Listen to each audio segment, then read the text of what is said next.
This one's for all my beautiful women around the world. All my Holly Berrys to Roger B. Henson's and Monique's and Jennifer Hudson's and Whoopi Goldberg's. This one's for y'all. I've been watching you from afar. You really stole my heart. Hello, people. Welcome to the stream. Let's get on with it. Let's bring our guests in. We've got Fake Honda. How are you, sir? How's it hanging, everybody? Good to be here. Awesome. Let's bring in J Money. Howdy. What's going on? Not much. And we also got with us Snoots. Hi. Hi, Snoots. Good to see you. Good to see you, man. All right.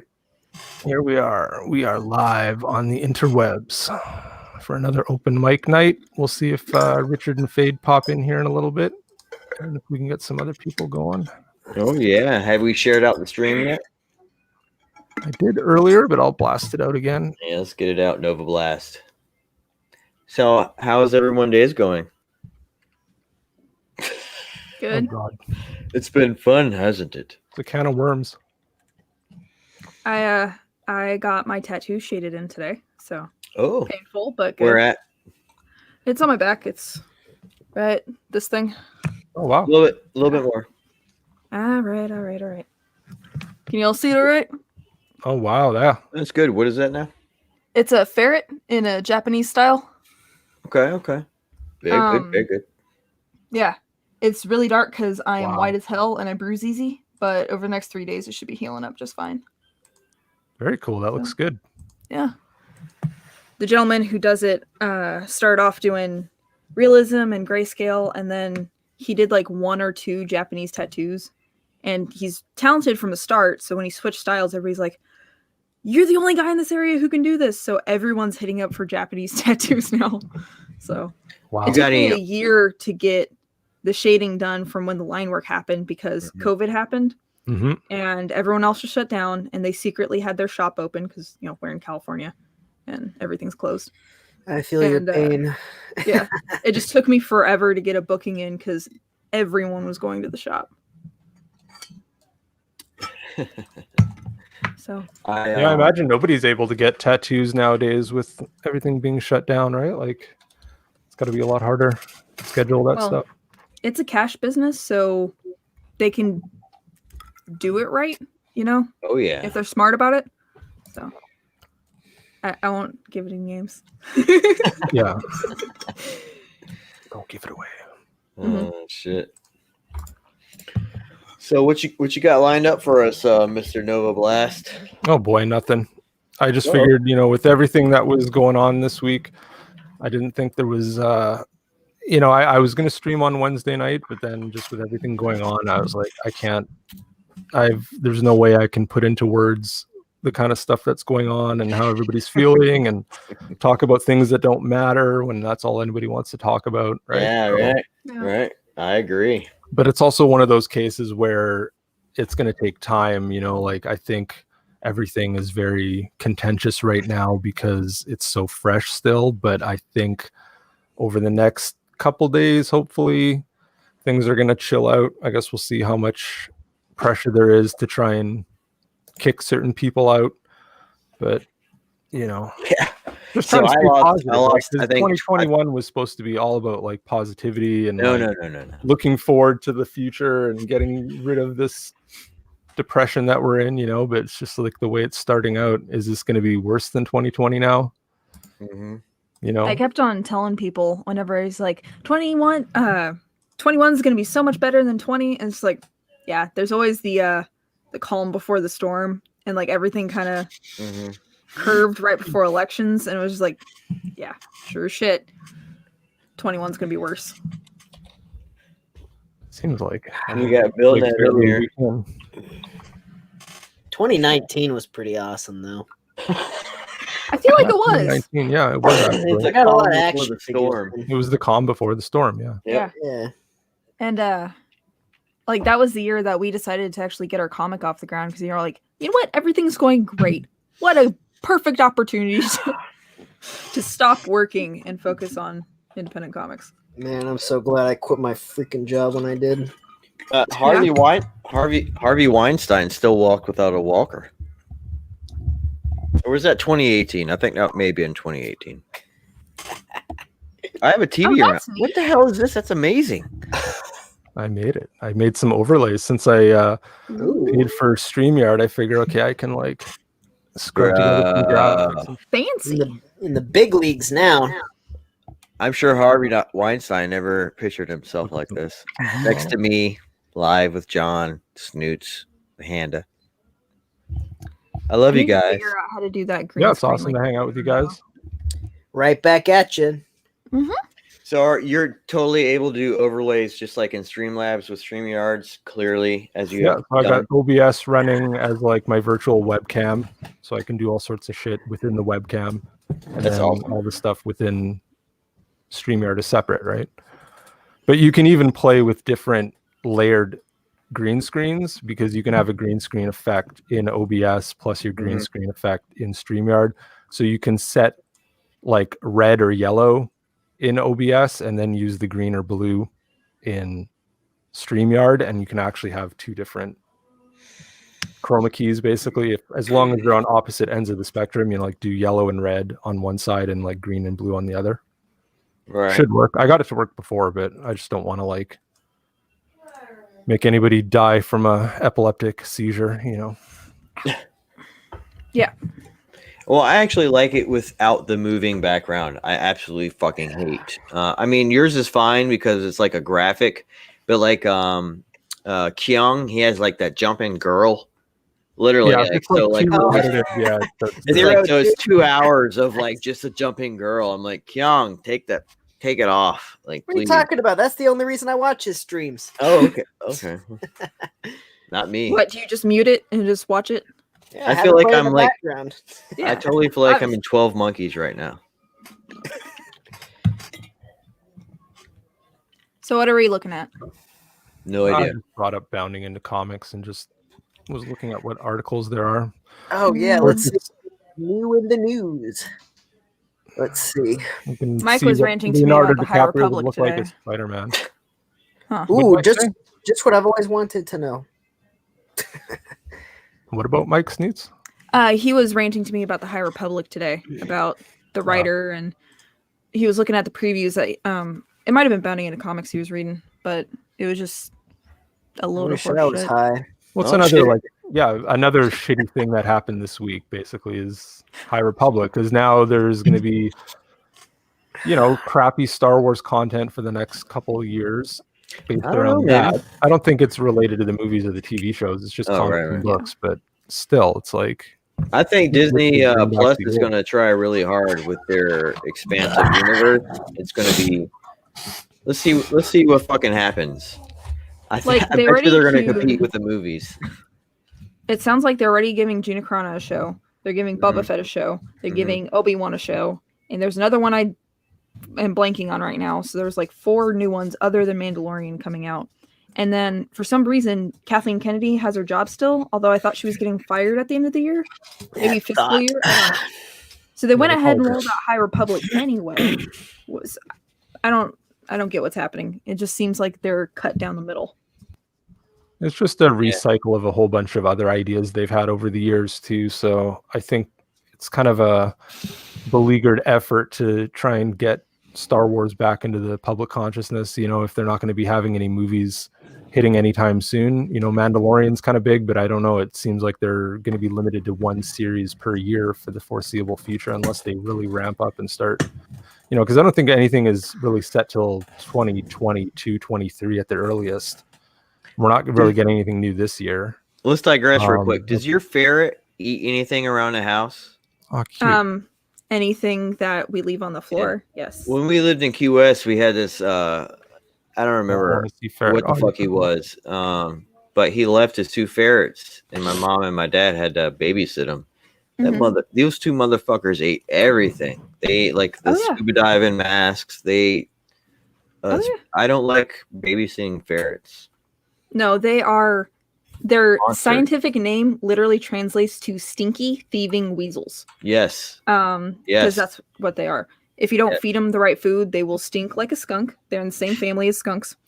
And anything like plastic or silicone, we have to watch because the kids' toys, they'll absolutely eat the shit out of some silicone. Right. And it will get stuck in their digestive tract. Yeah, they are hairy little stinky snake creatures. Like, Yeah. they're cute, but they're also very unnerving too. But it could also be that it was a bunch of weird guys that owned ferrets when I was a kid. So I was kind of put off by ferrets just by the people I knew that owned them. Yeah. They're a high maintenance pet, and they don't people don't realize that. So shitty people will get ferrets, and then the ferrets inherently will be shitty. Right. Mm-hmm. They just stink the place. Do you put a diaper on them? No, we have they instinctively back up into corners. So we have to put a box in the corner, and we put like a litter box in each room, so they have like a corner to go into in each room. Hail and to they're not like cats, so where it doesn't stink like cat ammonia, just stinks to high fucking heaven. They'll poop, it'll stink, and then 10 minutes later it just smells gone. And plus we use certain sprays and stuff to where it just eliminates the smell. So interesting. Yeah. Fascinating. High protein diet. They are not rodents. They eat rodents. They're little. Fun fact. They have the highest pound for pound bite in the animal kingdom. If they were as big as a lion, they would be the apex predator, but they're tiny. So yeah, they're badass. Imagine what their forefathers were like, how big they were.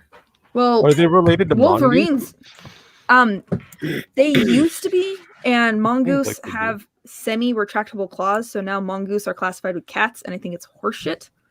Because you look at most of them, and they look like weasels. Right. They're fucking weasels. But yeah, you have the lesser weasel, polecats, mink, otters, and wolverines, skunks. They're all part of the same family. Their faces look like it. That's for fucking Badgers. sure. Badgers are part of the family. Badgers? Uh-huh. We don't need no stinking badgers. Badger. I noticed Handa got reduced to 4th place. Oh shucks, I'm on the bottom CRT. Well, that's the thing, I You can, need to like, talk rearrange. more, sir. Okay. Oh shit, 1st place. Sorry, I get quiet when I drink. You're drinking? What is that? A can of beer? Damn, why am I not drinking? So just get in some general, drinks. while I've got Get this some drinks. High Republic on I'll the have to screen, pee a what lot. do you guys think? Like general, I know obviously the general impression is it's shit, but like, what would you guys do differently? Like, what do you think? How could you cool this up, or how could Lucasfilm actually pull this Well, out of the dumpster and like, because it looks stupid and it looks, derived from a million other things. It's not like the Yuuzhan Vong from New Jedi Order, which would be smart, but I will be honest. This looks, I won't quite put in the same tier, but a similar tier as what was it? What was that one that Kibblesmith made with Screen Time and Snowflake and the new Warriors. Yeah, new Warriors. Yeah. Yeah, I would put it in that category. Like, it just, I mean, it's probably going to do a little better because it's Star Wars and that's hip and cool these days. But like, there's just no fixing it. The art style is so low tier.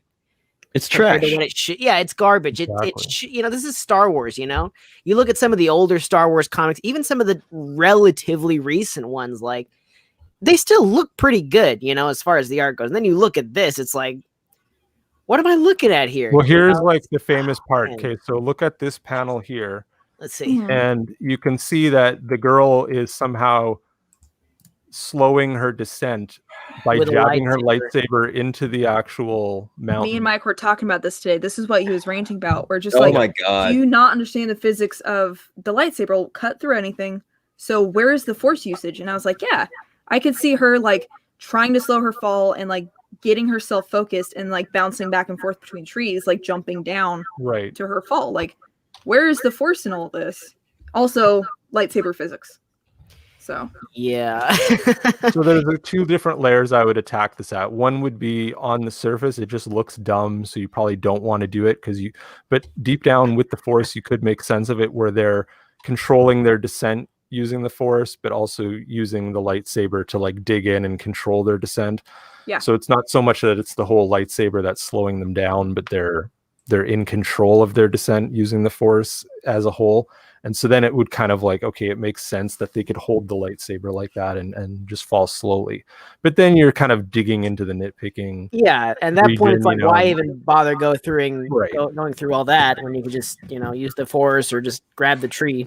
I think somebody online too had posted about Wolverine's claws. Like if he slides down something using his claws, is that the same effect because adamantium can cut through anything? Or would the friction of the metal on the surface still slow him down enough that he could either climb and he wouldn't just like slice through like butter? He'd actually be able to stick his claws in and pull himself up. Or now are we getting into like extreme? I just want to point out that Testify may or may not be harassing me. Just want to point it out. Okay. But as far as the art is So what am I looking concerned, at? if I may, Go for it. Go ahead, go. So honestly, I don't think the art is complete dog shit. I think the character designs are lacking as far as the Star Wars universe canon is concerned, because there's certain fashions in Star Wars that they're inserting that don't really make sense. Like harkening back to episode 8, like human women don't dye their hair in Star Wars. They just don't. So having a pink haired general also with a dress she would absolutely trip on doesn't make any sense. And they're doing the same kind of fashions in this that just don't make sense. Yeah. As far as the art is concerned, I feel like it's just a poor choice for Star Wars. I don't think it's necessarily bad art. Right. I think it would have been smarter if they're going for a younger demographic to harken back to the animated series that looked like Samurai Jack. I think you could really, you can have a low budget art style like that, an art style that many people can mimic, and you can go hyper disillusioned anatomy, like a little more surreal, and it would have fit the motif that they're going for versus this. This is realistic, and it's in that uncanny valley, so I can understand why people are upset with it. I don't think it's that bad. I just think it was a poor choice for Star Wars, if that makes sense. And I think they should have gotten more cartoon with it, and they shouldn't have been scared to really push those boundaries. I agree. I like what you're saying, because it's like, we've seen this art style. We've seen this very kind of prequel looking time period. People want Old Republic, and they're kind of teasing them by only going back. I think it's only 200 years or 500 years beforehand, because Yoda's in it. So it's pretty lackluster. The plant villain is stupid. Here we got Fade. Bring him on. Oh, Fade's messing up our TVs now. You got to kick him. Oh no, Fade. It's all right. How's it going? You there, man? He's not there. He's hiding in his box. Thanks Bye, for Fade. kicking yourself, Fade. He kicked himself? Yeah. Anybody want to sit in my psychiatrist chair?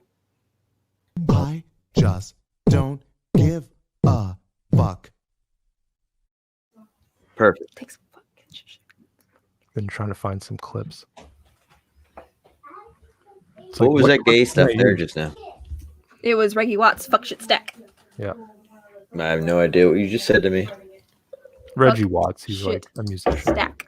Fuck shit stack. Fuck shit stack. It's making fun of rappers who just brag about themselves for no goddamn reason and use random ass poetry, and it doesn't make any sense. It's a clever little song. Did you guys like my Novel. music video at the beginning there? Your I intro? did. Yeah, my intro song. Mm. It's I don't pretty recognize bad. it, It's but like I liked it. it's from about 10 years ago, this song, and it's only got like 14,000 views. So I imagine no one's gonna care if I play this song. I don't think it's gonna get a copyright strike. There's no like rights at the bottom of it or anything. Here, let's have another interlude. This one's for all my beautiful women around the world. All my Holly Berrys to Roger B. Henson's and Monique's and Jennifer Hudson's and Whoopi Goldberg's. This one's for y'all. I've been watching you from afar. You really stole my heart. When you stare up that car, you look like a true star.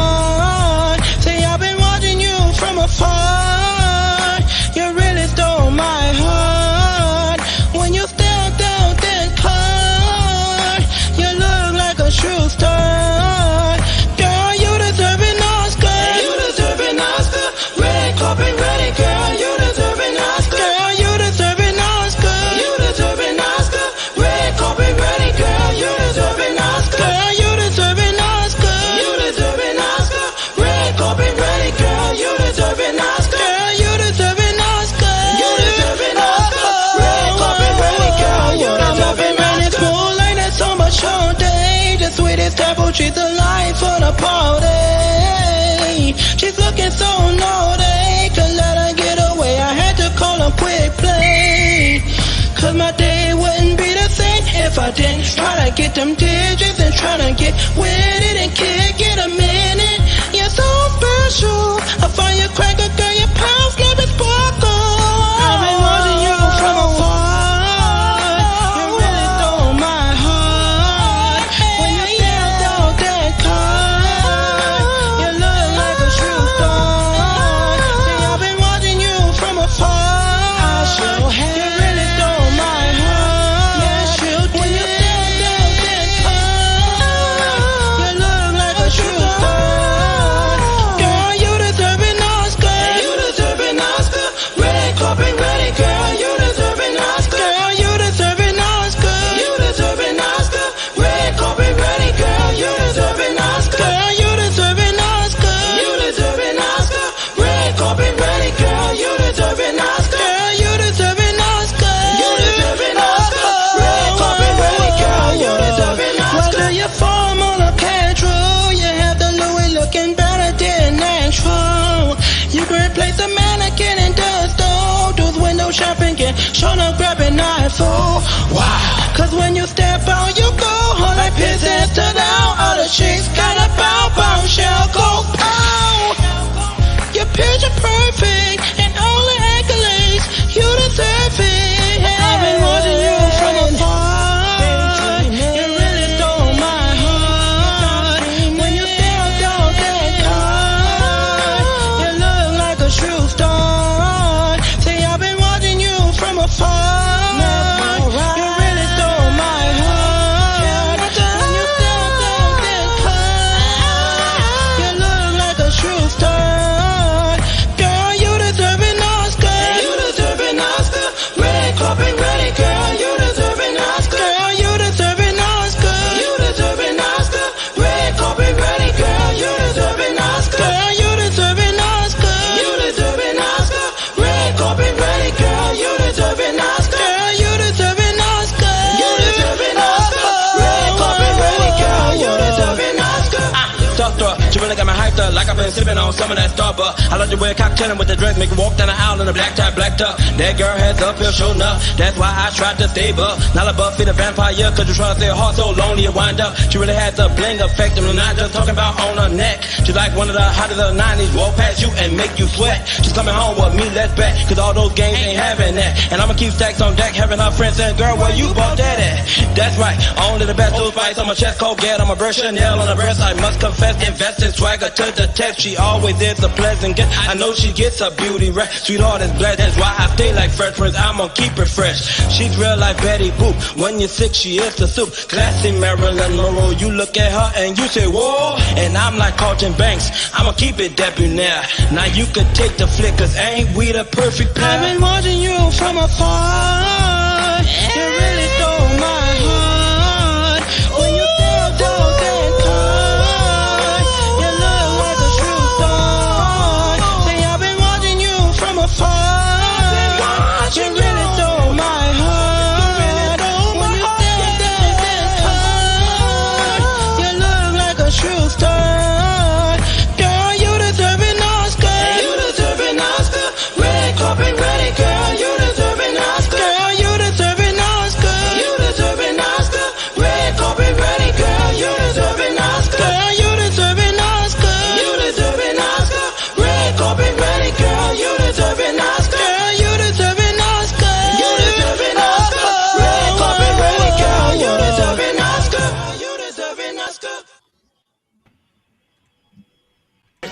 more, please. My heart. You're welcome. What the hell? Quite possibly the best terrible song in the universe. That's pretty bad. Uh-huh. I figured I may as well just go with it and let's blast its entire 5-minute existence into the interwebs, because I don't know how many people have actually caught that little ditty, but it's one of my favorites. Can I get up now? No kidding. Can I get I up? promise I won't play it. See, I just like it for the intro. The first 5 or 10 seconds is good, and then you can stop it. But hell, if I just load the entire thing, it's there, and it's a good one. I feel like half the side of my face has gone numb now. That's called a stroke. Oh, I see. So the song induced a stroke. Great. And we actually went up and down in viewers a little bit too. That's a bit of a test to see who's actually willing to stick with us. You never know what you're gonna see, right? Ugh. Fair enough. Ugh. We lost Weird. Mike and Snoops. It looks like. Oh wait, there they are. Yeah. We They can't were see her. smart. They got Yeah, the fuck outta here. they can't see because of my freaking avatar now. Did you leave us? Oh, she lost her mic now. Yeah. No you're mic. Quiet. There we go. Okay. I tried to put it on what is it? Turn my camera off for a second, and then it was just all right, everything's gone and you can't reset it. It's well, fuck. So I had to refresh the page. Translation: I tried to leave. Yeah, basically. Oh. So, has anybody else been drinking today? Because that was I just an example smoked, of if my drinking. anything. I'm drinking later. Later? What the fuck do you mean later? What time is it? 6:44. I'm Pacific Yeah. Standard Yep. Time. Right. You should start around 12, 1. I was out. That way- I was out Is and that about. is that how today. they do it down in Alabama? You mean the world? Fair enough. No. The word is I would called like to do, alcoholic. A later night stream, but it'll have to be You're a good red time. Well, you Yeah. know, drinking. Just let you know, you start around 12 or 1, you're done by I can't say that. That's a fucking lie. in 'cause I Eastern stayed up Europe, till, we start 2 at yesterday. breakfast. Shoot, that's the way to do it. You get a nice light So, beer bro, at breakfast. in Virginia Beach, we had this we had a couple mom and pops breakfast. What do you call those motherfucking breakfast places where they sell alcohol and they serve you breakfast? What do you call that? Come on, Brunch? I know you're Like a white bed and people. breakfast? A Bed bistro? and breakfast. Brunch? I don't know. That's the I'm only about thing I to- can think of. Nobody's around me. None of y'all know. None of y'all are all undignified. Oh, please. Where's Mind the you. Indian? Get the Indian. Does he know what it's called? Oh, stop! What? The what? Come on. What? I had to Mike. throw it. I had to throw it out once. I won't do it again. But anyway, we had these bed and breakfast. You get mimosas and I didn't drink Bloody Marys because I'm not feminine. What's so you had Bloody Marys, mimosas. What's the third Sunday morning drink? What's the other one? Screwdrivers? No, Is it a screwdriver? I don't think it's a screwdriver. Bloody Mary, mimosa. I can drink screwdrivers 24/7, man. Mimosas are Same pretty here. good with breakfast. I'll be honest with you. Like a little Yeah, bit of vodka mimosas and are orange good. juice with some eggs and hash brown. Ooh, that does sound good. A good way to start your morning. And it's Well, 10 o'clock, 9 Breakfast wine is what is it? White Zinfandel. It's a pink. Is that what? Is it a wine? Yeah, it's like what Okay. younger ladies get, and old Right. ladies are like, oh. Oh, you're getting the cheap wine for breakfast. We're What's the having one with the mimosas. fruits and the vegetable, or not the fruits and the vegetables? Sangria? but Sangria. There you go. Right. Is that a breakfast thing? Yeah, you That's could not- have that for breakfast. V8. V8. If you've No, already, that is- like, that's made up Bloody your mind Mary. That's you're gonna basically drink Bloody a Mary. Yeah, it's the Yeah. Bloody Mary. The V8 with the celery, the pepper. Oh, I don't no. know. I've never drank that gay shit, but I've only had the Bloody Marys. Or no, Those I Bloody just Marys are Aha! Freudian slip. Freudian Accused. slip, motherfuckers. These would have the clam juice in them. Clam What is juice. it? Bloody Mary, Clamato. blessed are you among cocktails. Pray for me now in the hour of my death, which I hope is soon. Amen. Yes. The prayer of the Sunday morning drunk. Yes. Yeah, Because in Virginia Beach, you would have the breakfast bars. They would be open from 6 or 7 o'clock in the morning until about 1 or 2 in the afternoon, and they would only serve breakfast and lunch. And they would close for 4 or 6 hours, and then they would do the evening. They would have live band and shit. But we would just get fucking hammered on Sundays, and then we'd just go and chill at the beach. Those were the good old days, man. Oh, yeah. Virginia Beach was fun until now, but you can get drunk on the beach and have fun on a Sunday, bro. What's going on with Batman? Oh, I know about this. Batman, what are you Is talking his about? dick hanging out again? Rumor: No. Batman the Animated Series sequel show in development for HBO Max. I'd rather get drunk on the beach. Well, Yeah. do they say who's making it? Because if it's the same people who did Harley Quinn, I wouldn't mind. If it's not Jon Favreau and Dave Filoni, I'm not. No, really- there's some good production teams out there still. If they That's if true. they can That's if they can bring the original team with a little bit of spice of HBO, they can get a good series going on. If they don't HBO fuck did up. the Spawn cartoon back They in the sure day. did. So, Yeah. They sure Yeah. did. and And I I loved know it. the Harley Quinn show gets a lot of flack, but I love it because it's a parody of like Right. what DC's doing now. So I love it. Right. I'll be honest, I never watched it. I saw maybe good. one episode and some previews and shit. But I'll be honest with you, you hitting on Spawn being on HBO. Because we used to watch the boxing fights. You remember that back in the day on HBO? And then Spawn, and was it Max? That was on MTV. I only know because of Mike. Sorry. That was so. Was Max was on MTV, and there was something else on MTV at the same time as Spawn. It was Max, Even Spawn. Savage Dragon had a cartoon. I don't know. When No. Eon Flux. Eon Flux. Yeah. Yeah, Eon Flux. And they were those 3 cartoons coming out when they did were fantastic, bro. And the Max cartoon on MTV was actually pretty damn good. If you guys never seen it, you should. I think it was just 1 season, so just a few episodes. It's worth a few hours of your time. I'm trying Yeah, to I've think. There's seen them all. another cartoon that came out recently that was like, this is. But I can't remember off the top of my head. Also, another good parody of this or spinoff was Batman Beyond too. It was decent. Yeah. And the decent. article, just so everybody knows, there's basically no details. It's just like a rumor. They don't know if it's going to look like the Bruce Timm style. They don't know if it's going to be the original voice actors coming back. They don't know if it's the original They're- production team. It's They're just testing all- it seems to me they're testing the waters. Mm. And it'd be wise. It'd be wise if they do like the OG. Because I enjoyed the shit out of that. When Batman came out, what came out with Batman? Justice League? Was it? Because wasn't it Batman animated series and then they did Justice League to go It was Brave and the Bold as alongside well it? that they did, which was like the team up show for kids with Batman, Brave and the Bold. Although it was kind of done in a more kid-like style. I don't think it was necessarily a kid show. So where is Leonardo? Oh, here we go. Why? He's put on some pounds. What is No. that? What the fuck is Bulked up. that?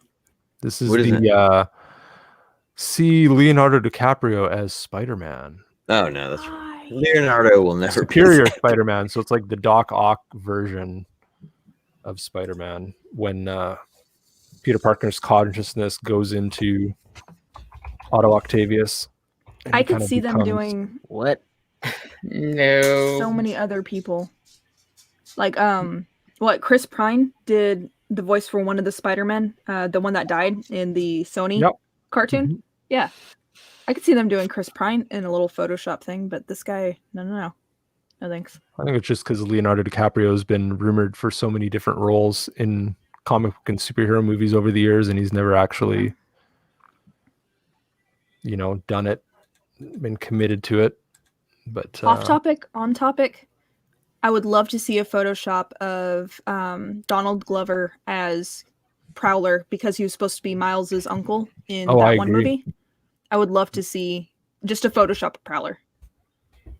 It's probably out there. And that's the thing. That's a really good villain that they could use that worked well in the animated movie and it would work in live action. Yeah.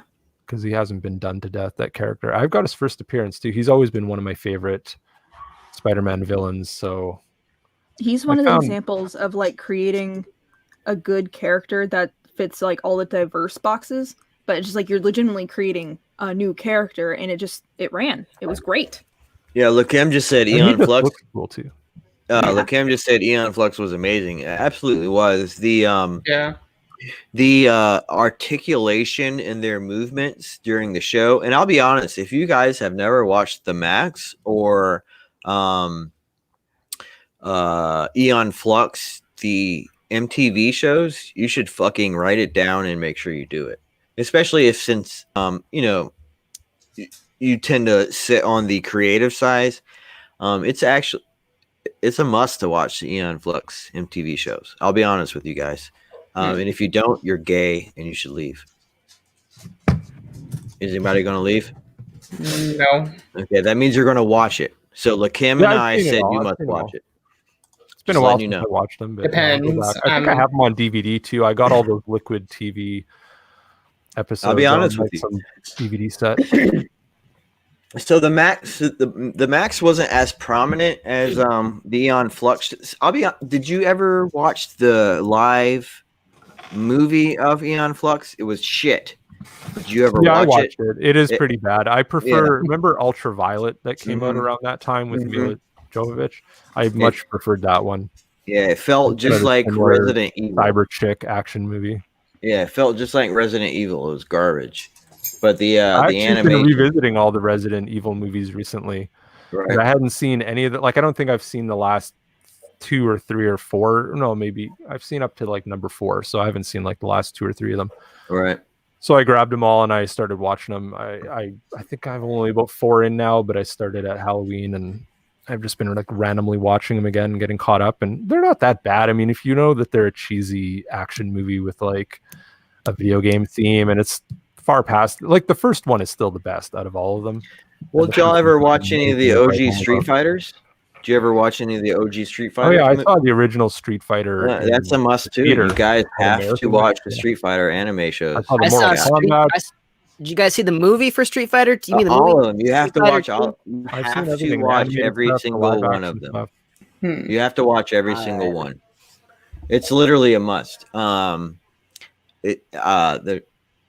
The artistic style that they were able to portray in not only their TV show but their couple movies. I think they had 3 movies, if I'm not mistaken, all about an hour and 20 minutes long.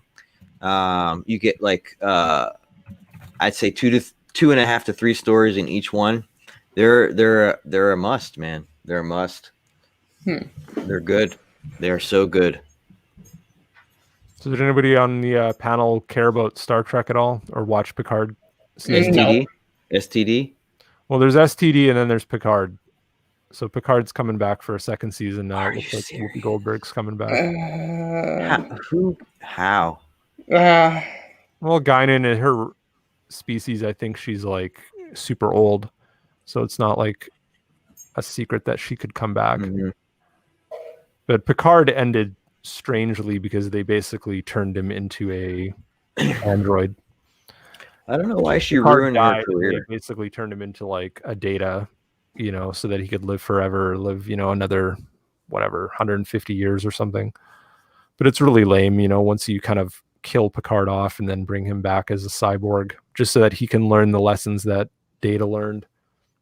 And of course, the series focused on Data being dead, and it was kind of a weird mashup of Star Trek tropes, where I don't know, unfortunately, they're not smart enough to actually write a story that has kind of like galactic consequences. It just felt like there was no stakes in the show at all.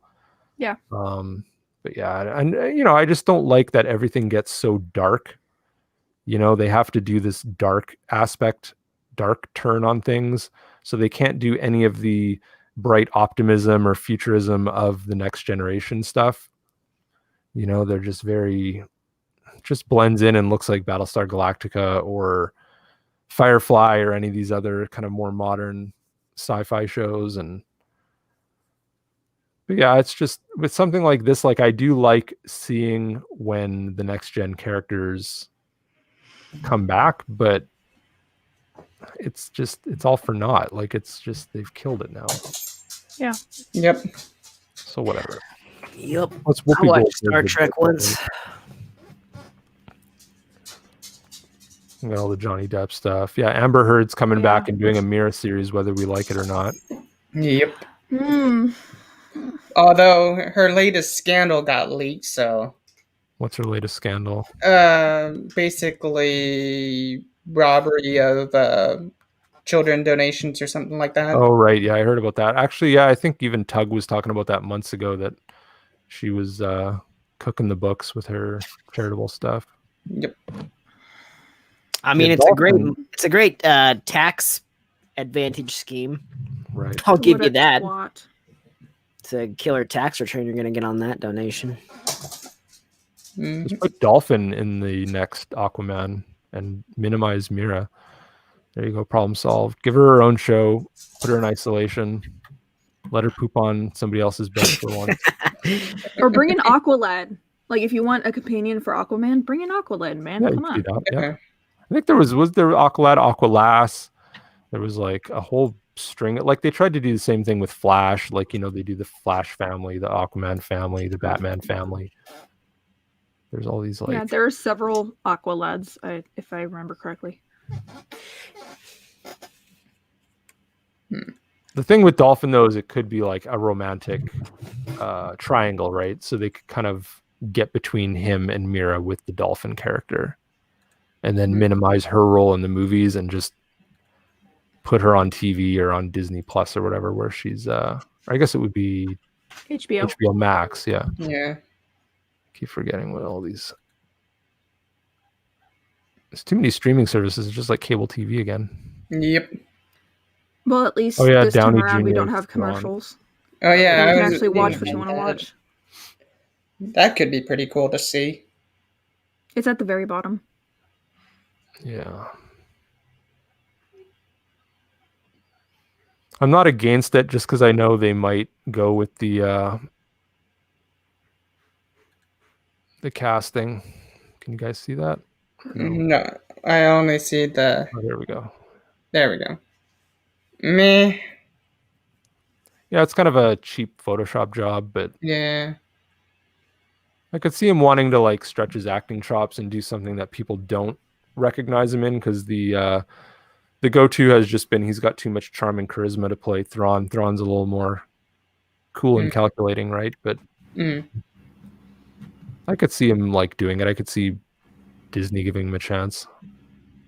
And maybe pulling it off. It depends on how heavily are they going to weigh in on this character. Is he the Thanos of the upcoming seasons or movies or something? Or is this just they're teasing us? He'll appear for like 3 episodes or something like that. Because you got to remember, he was getting like $50 million a movie for Iron Man and Avengers, and that's why they had to end his contract and just let him ride out his character, right? Ride out Iron Man and let him die. So are they going to tie RDJ into Star Wars long term for like a big contract, or are they just going to treat him like a guest star where he appears 2 or 3 times or something like that? Like it seems like with Thrawn, you've got to put him on full spectacle, right? You can't. Yeah. Mhm. I feel like it would be very wise of Disney to bring Robert Downey Jr. in. Yeah, he might cost a lot, but they've gotten a lot of shitty press with controversial sexist remarks from Brie Larson and other stars such like that. So Robert Downey Jr. is very middle ground. He's very safe PR for Disney, and they already wanted Gina Carano in Marvel shit. So Star Wars Right. went ahead and was like, "Oh, we're giving her a series. You can't have her." So if they turned around and placed Robert Downey Jr. in a Star Wars contract, I think that would be smart on Disney's behalf. It might be expensive, but it might be long-term good PR. 'Cause That's why I he's think just it's believable. off Yeah, camera, he's lovable. totally. Like, yeah, he's got no, like, you know, whatever haters or detractors he has, they're not really going to change their mind anyway. So, but for the most part, he's kind of universally beloved. Yeah. Right. Right up there with what's his face who plays Loki? Tom Hiddleston? Yeah. Yeah. Well, it would also tie in too with all these other Marvel stars have their own series and things coming out in the future. And with RDJ, it's like, yeah, he had to kind of end playing Iron Man for a little bit, but it doesn't mean that he wants out of the Disney family, right? So he could be looking at, hey, everybody's going to be filming shows and movies over the next couple years. I might as well commit and then they're all going to be hanging out together anyway, right? Because it's all a lot of the same producers. There's the rumors that Feige and some of those guys are coming over and helping with Star Wars, and this would be like a good indication of like, you know, that's one of the top strategies you have, right? Is work with other actors that you've already worked with.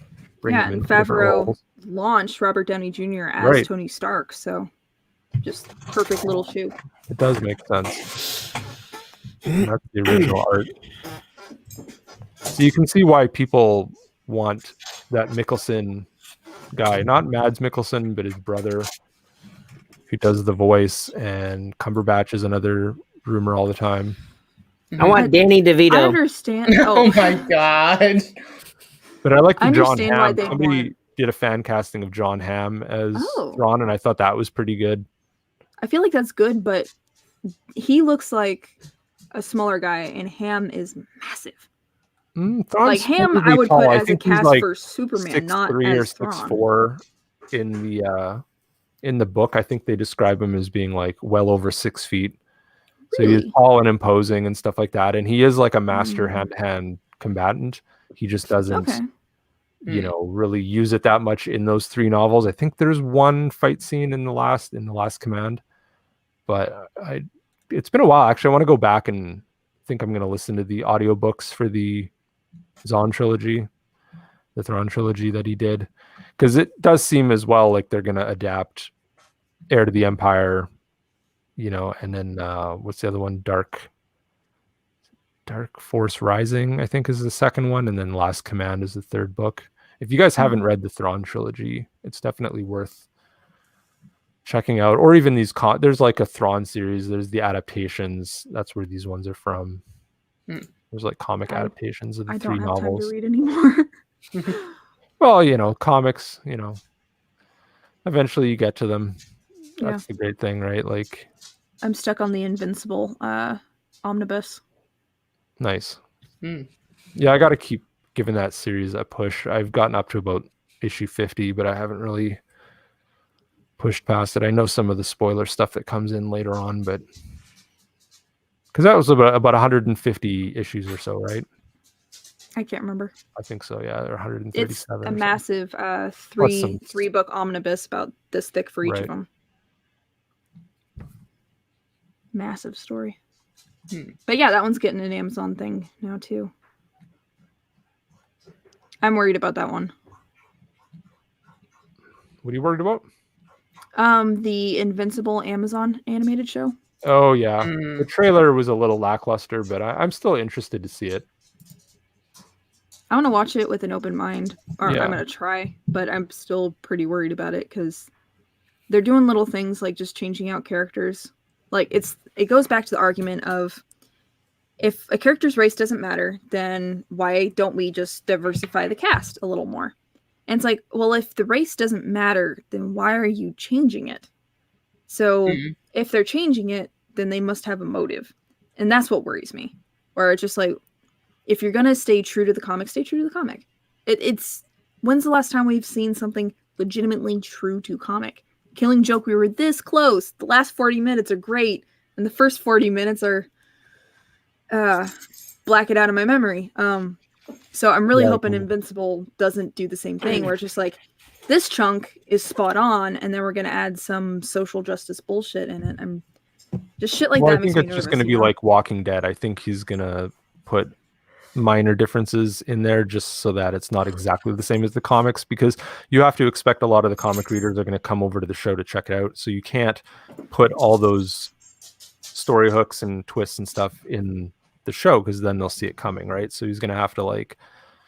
Then he did that with Walking Dead, so I have a feeling they'll do that with Invincible. A lot of the recasting stuff, like I always, it's just you shrug and wonder what's the point of that at first. But I guess you kind of got to wait and see. Like, if you know the characters more, you might understand, okay, they shouldn't have changed this character or that character. But I always like am willing to like give it we lost J Money.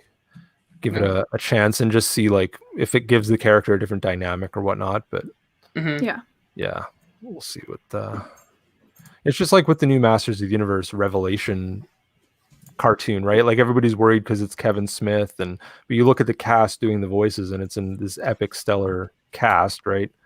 And, you know, they haven't really shown any animation, but it is Powerhouse that did Castlevania. So I'm looking forward to it, but you're right. I have this like trepidation of like, it could be really, really bad. And they always kind of like, you know, all these highly anticipated new shows tend to flop more so than they're actually worth watching. Even with Mandalorian, like right at first, everybody was really plussed on it, but then over the last couple seasons, right, everybody started to have their little criticisms and stuff like that, which is fine. But you know, people And I have are a theory judging it about more that, too. harshly than I think they should be, just because it's different with a movie like one of the actual.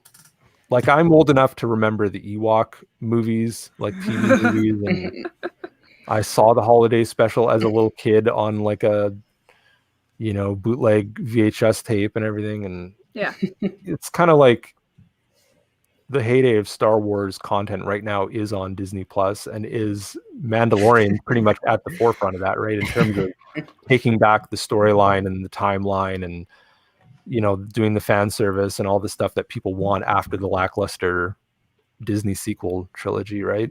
Yeah. So I think, you know, you can criticize it and stuff, but I still think pretty much every episode's a solid 7 out of 10 or better. So it's kind of like, if you're really going to complain, just have a bit of a relative scale and admit that the show's light years beyond most of the other stuff out there. And I'm not even saying like story-wise, some of the writing's a little lazy, but even the original Star Wars trilogy is kind of lazy in terms of how it uses terms and how it has its own consistent canon and logic and stuff like that. So I'm always willing to give it a bit of a pass. I watch Godzilla movies where nothing makes sense. So I really appreciate that Mandalorian stuck to what original Star Wars did, where it's like based off of samurai movies and westerns, which both influenced each other greatly. And the Mandalorian did a fantastic job. They even straight up ripped off some of those stories. I'll admit that. So if you don't like those stories, I understand. If you don't like Mandalorian, you get a pass on that. But people who do like those stories, and I have a friend of mine who does like the samurai and western movies and then hates Mandalorian. And when we talk about it, it's like, do you actually hate Mandalorian, or you just hate it because everybody else does because it's Disney Star Wars? And there's so many things lately, like kind of just going back to Invincible just because we were talking about it. I can easily be like, well, they changed this one thing up. I'm going to write it off. It's going to be dog shit, and just go into it without that open mind. I'm feeling a lot of people did that with Mandalorian. And then you have other shows like Titans where it just started off objectively dog shit. Completely bastardized the characters. But towards the end of season 1, I think it was Hawk and Dove, the episode. I actually saw that, and it was a beautiful episode. And obviously somebody else did it, kind of a thing. Yeah. And after that, the show kind of got back on in that pace. show, and there were a few good ideas, but it was mostly a fail. Yeah. But, you know, So I like it's just the Swamp like, Thing series. I haven't seen it yet. That's pretty good. But it's just like we're in this era of everybody recreating things that we already love. So some things fall into Uncanny Valley, like the original Sonic, and then some people shit on the fans and some people don't shit on the fans. Some people listen to the fans, and sometimes just they tried and it's a hit and miss. So it just, I feel like we as the fans need to be more open-minded. Like harking back to what you're saying about Mandalorian, sometimes it's a solid 7 out of 10. And yeah, there's some major plot points like the Vaskar armor being completely impenetrable for lightsaber. Beskar. Well, to me, it's just the same not lethal logic as a lightsaber, right? Like if you admit lightsabers can exist, then the Beskar armor, the best armor in the galaxy. I mean, I just kind of go with it, because at a certain point you can pick holes in all these things, but you're really just kind of comparing it to our real world. Whereas you're supposed to just get into that world and accept those things for what they are and not really take them too seriously. That's always been the difference between Star Trek and Star Wars, is that Star Trek fans are allowed to nitpick. They're allowed to get into the technobabble and the physics and, how does it all work? And are they self-consistent? Whereas in Star Wars, it's pretty much just pulp dime store novel type of storyline, right? Where it's not really meant to be highfalutin and like hard sci-fi or anything. And so even, the criticisms that come from people in terms of the plots and the actual storylines being too simple. It's like Star Wars has always been simple. You know, it's always meant to be that hero's journey or that very kind of basic adventure tale where it is based on a theme or a meme that you already are aware of through a million fairy tales and things like that, and different, like, you know, famous stories that people tell, and then just readapting them in a Star Wars context, right? So it's not like the prequels where they're getting into like intergalactic political systems and stuff like that. Like Mandalorian could be really bad. It could be a bunch of talking heads going on and on about all this bullshit in the Star Wars galaxy, but really you're following around these characters and just watching them go on their merry way, right? And do all this crazy stuff. And oh, it's just another bottle episode. Oh, they're just zipping from this planet to that planet. Hell yeah, I want them going from like to a different planet every episode. Like I don't want it staying on one planet for half the season. I want all these different environments and landscapes. So they're doing I like that he gets pulled over by some cop figures where it's just like, hey, shoot your signal. And then it's like, hey, can you go over to this other frequency? And you see the X-Wings just whoop, battle mode. Yeah. That was funny to me. I liked that. And other people are like, what the fuck was like that? The cops pulling up or whatever, and you're like, what's the equivalent of like you rolling up your windows really suspiciously when the New Republic pulls up alongside you? Because to me, it's like Star Wars in one movie, they jump from, like you're saying, to planet. That's what they do. It's Star Wars. And we focus so much on the princess, the Jedi, the commanders of the rebel army, and like the commanders of the Empire. We focused on that for so long, so I felt like Mandalorian for me was a breath of fresh air, to where it's like, what is everybody else doing? What is everybody on the outskirts? What are the bounty hunters doing? What are the day-to-days? So I really appreciated that. And some people, they think it's too slow and too what do you call it? Novel? Like a novelty? It's like, why would you focus on these guys? Well, why not? People just have like too short attention spans too, I think. Like the first Star Wars, A New Hope, is pretty slow. There's a lot of long shots in that, and there's a lot of like, you know, very, you know, kind of like the landscapes and stuff. There's a lot of very slow reveals and things. So I think it does kind of fit in with the original trilogy look and stuff and pacing. But, you know, people are they're gonna complain about anything, right? Like, they're just all over the place. I can't wait for all these other shows to come out, and there's going to be little encampments of people, you know, loving this and hating that, and the other people are going to be the opposite. But I think at a certain point you have to admit, okay, at least there's a lot of cool stuff for you to check out, and, you know, a lot of good stuff to like, right? Potentially. So I'm looking forward to all these like TV shows, and even the movie, like with what is it, Rogue Squadron, as bad as Wonder Woman 84 was, you know, if it at least captures some essence of dogfighting in Star Wars and actually gets some good space battles in there, I'll give it a chance. Y-Wings! I need my Y-Wings. Yeah, Y-Wings are a must, and B-Wings are a must too. Like when they did was it Last Jedi, when they had those stupid bombers? Like they didn't realize that the B-Wings, the Blade Wings themselves, are a form of bomber, and they put some A-Wings in that scene for fan service, but they no B-Wings and no Y-Wings, and they're like, we had to create a bomber. There's no lore to go off of. Yeah, exactly. They claim to like be unaware of there's other bomber fighter craft. Yeah, there's all sorts of stuff. But that's the thing. I think they do know. They can't be bothered. Like they know there's this plethora of like background material and different species and ships and locations and all this stuff that they could throw in as Easter eggs. I'm not saying base entire movies or shows around it, right? But just use it to pepper in there as like detail the world in, right? I kept on seeing people talk about how they don't want to use those properties because of royalties. They kind of want to cut off George Lucas and make their own shit with the Star Wars franchise. And I get that, like, you know, more money, more power to you, whatever. But just like take the Y-Wing and make the next generation of it. Make whatever evolution is going to happen next. You legitimately have a generation gap between what is it, the end of episode 6 and the freaking 7. Yeah. It's about that. It's about 30 years or something like that, yeah. But The Force Awakens. Thank you. Yeah, Force Um, Awakens and Jedi is about 30 years. So that's plenty of time to come out with new ship models.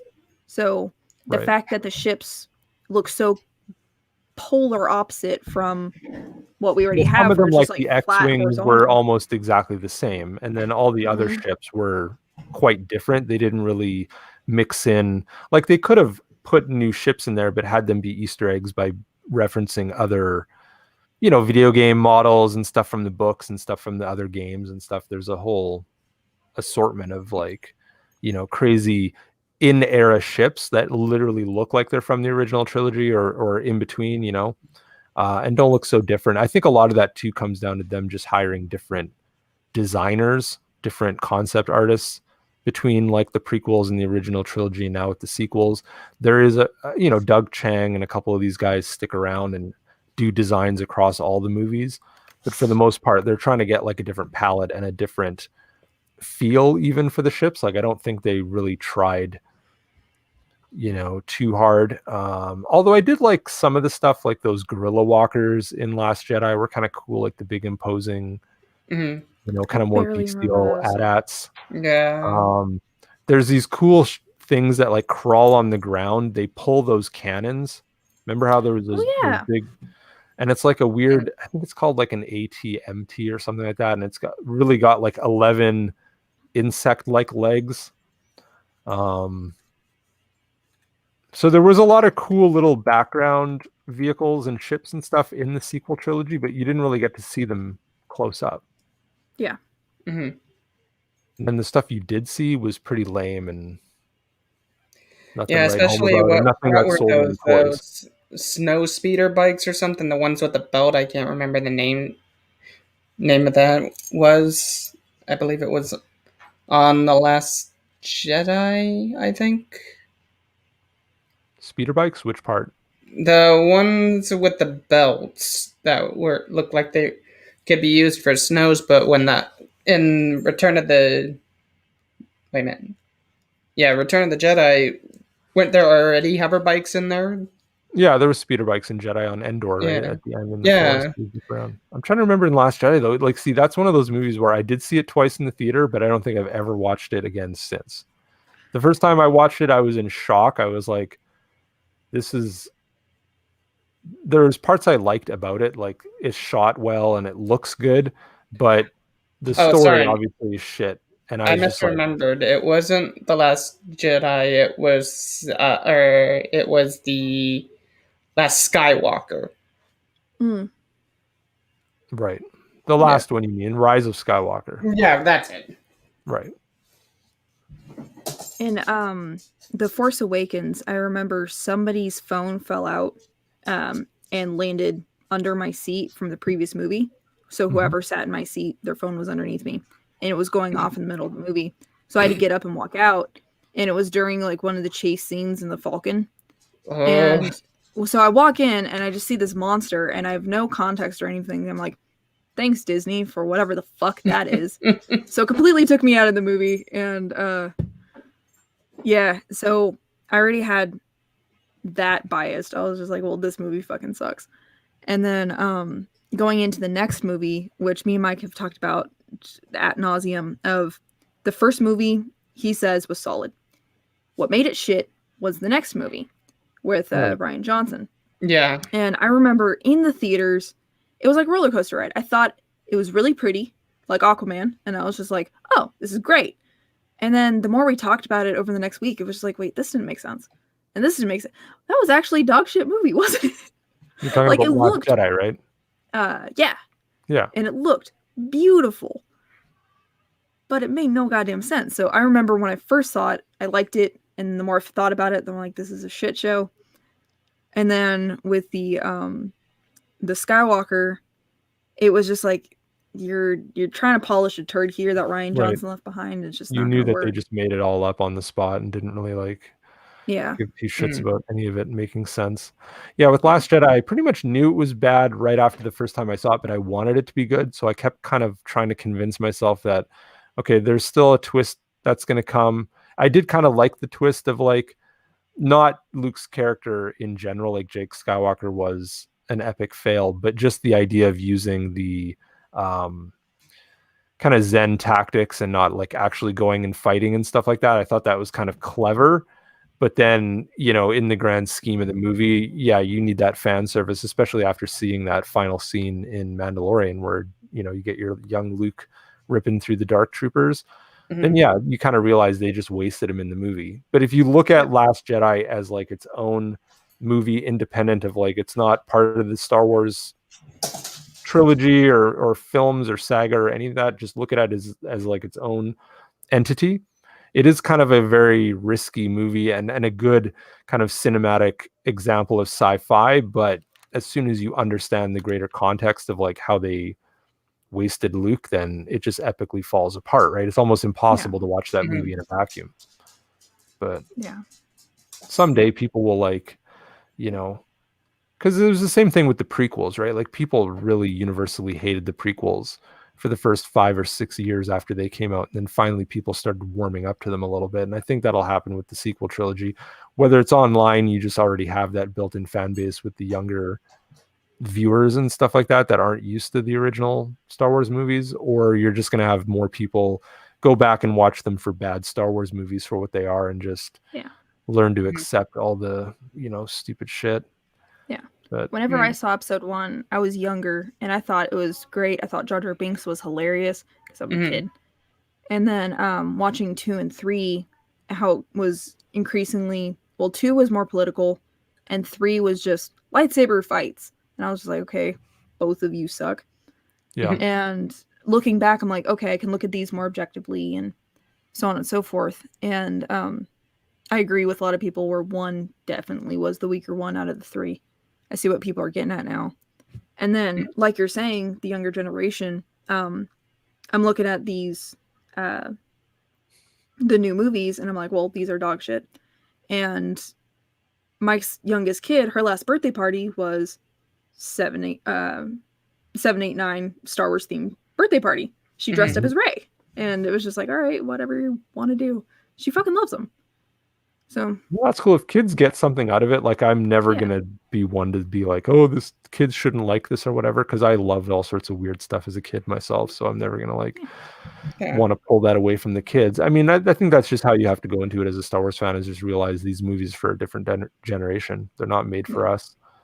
But other kids and young people enjoy them for whatever they are, and they're eventually just going to be kind of forgotten, just like the prequels are, right? People don't really, you know, they have their fans, and you can go back and explore that lore, but it doesn't really tie in with a lot of stuff, right? Like Star Wars is good at kind of creating these little pockets every couple years, and High Republic's one of them, Mandalorian's another one. We're going to get more of them. Clone Wars was a great one. Clone Wars I is still haven't another seen one, Rebels. Rebels I is actually pretty good. I think I watched like the first 6 episodes or something, and I just same with Clone Wars. I'm in like halfway through season 2 or 3. I can't remember, but I just kind of keep giving up, and I got to go back and finish one it of off. those where you need to look up the chronological order because they did not air them in order. So if you just watch it by the air date, it makes no goddamn sense. I think it was more in the first and second season that they did that, right? It's throughout. Like right now we're watching it, and it's just like, okay, we're watching episode 18, 19, 20, and then let's jump back to season 1. Okay, now let's jump to season 3. Now let's go back to season 2, 22, 23, 24. Like, it's throughout the entire fucking show. That's annoying. It is. A little bit. I hear people complain about Babylon 5 for the same reason, that the date that they aired versus the dates of like continuity in the show, there's some, you know, fandom way of watching the show and all the specials and stuff. Of course, it spoils stuff because you're, you know, watching them out of order, but apparently it makes more sense for casual people that are going to sit and watch Babylon 5. Yeah. I don't get it. Mike's wife, she likes Star Wars, but she's not like how me and Mike are, where we're like, so this is this species, and this is this ship, and this is this, and this is where this came from, and this is why this is significant. And she's like, play the show. So we actually had to look up the chronological order so she can actually watch a show and be like, oh, okay, this makes sense. So we don't have to keep stopping it and explaining it and be like, a few episodes, this will make sense. Wait for it. Yeah, I guess that would, we just help stopped the and casual watched person. it in chronological order. Exactly. Yep. Yeah, I've seen that list. I got to pull that up somewhere. It's not really that hard to follow along, right? I'll send it to you. I have a screenshot of it Yeah. somewhere. It's an official Star Wars thing, I think, at this point. Yeah. Let's see. But yeah, actually harkening back to something we were talking about earlier, I love AD. It's great. With the comic, High Republic. So when I was talking about like the art style, like I can see why people think it's dog shit.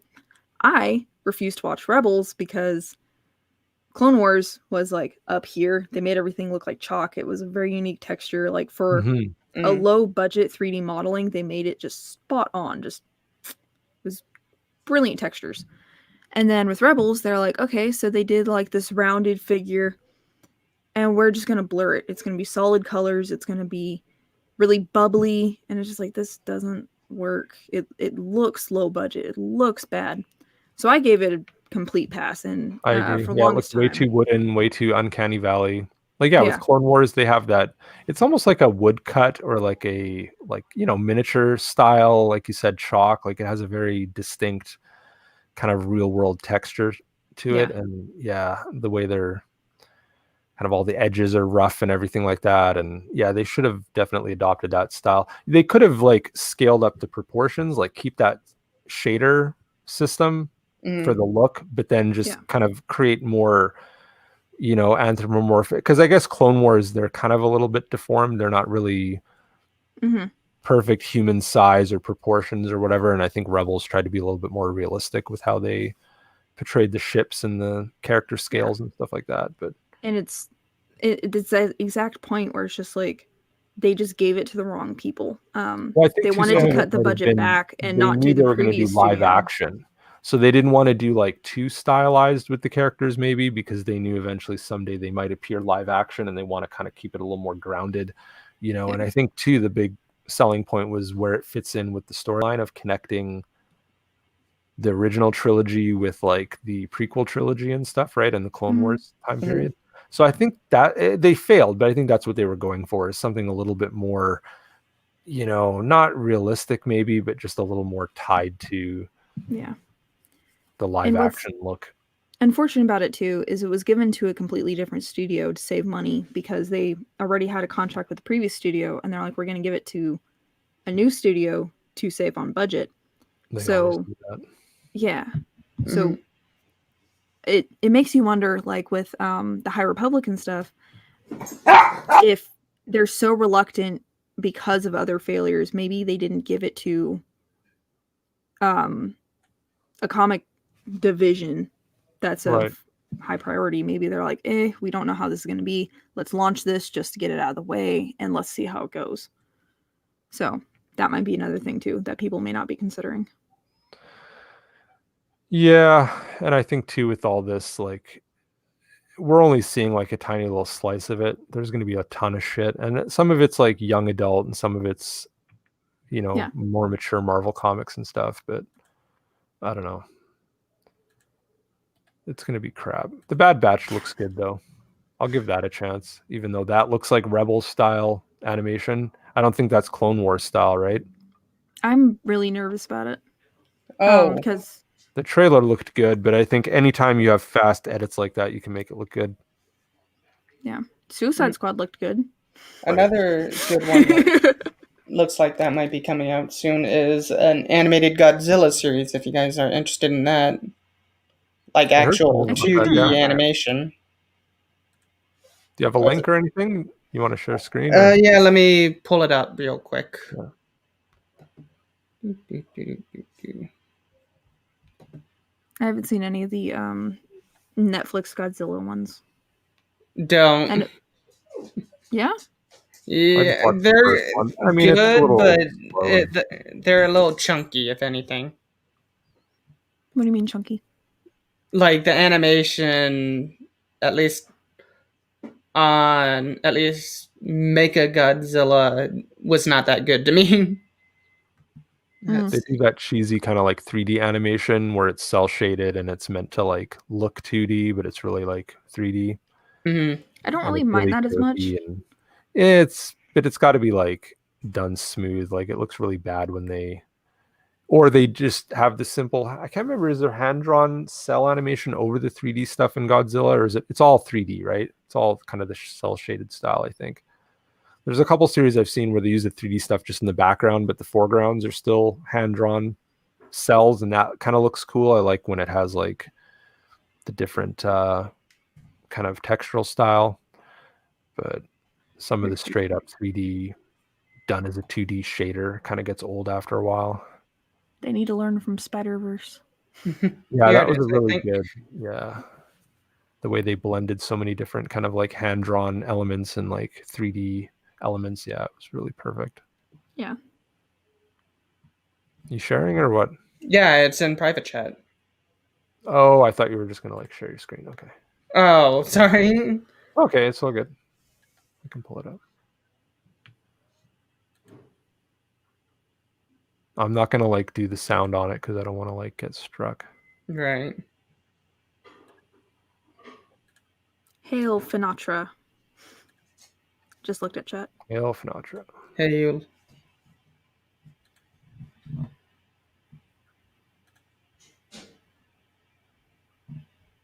Yeah. Let's see. All right. I'll just put it on, but I'm not gonna play the music. Oh yeah, I remember seeing this one. Yeah. Sorry, it's from the Asia part, but I'm pretty sure basically. Oh, some Jet Jaguar. Yep. I'm actually looking forward to seeing this one. Yeah, the animation looks really good. Yeah, I'd give this a chance. Yeah. Doesn't look bad. It looks like the Maybe happy that's it. medium between 3D and 2D. Yeah. So it looks like Netflix is redoing that. I don't know what that date was, but I think it was spring 2021, if memory serves. Let's see. kind of a interesting style too. There's like a very cartoony kind of aspect to it. Mm. Mhm. It Or reminds me of Miyazaki almost too. the old Godzilla anime too. If you guys had seen that. What year is it from? Hold on. I believe it was in the 80s or 70s. Hold on. Let's see. I know there's like the Saturday morning cartoon and stuff, but I didn't know about the anime. Yeah, give me just a sec.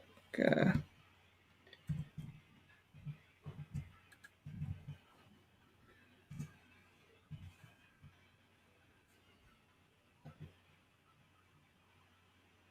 I don't know if you know if King Kong versus Godzilla is going to come out next year, right?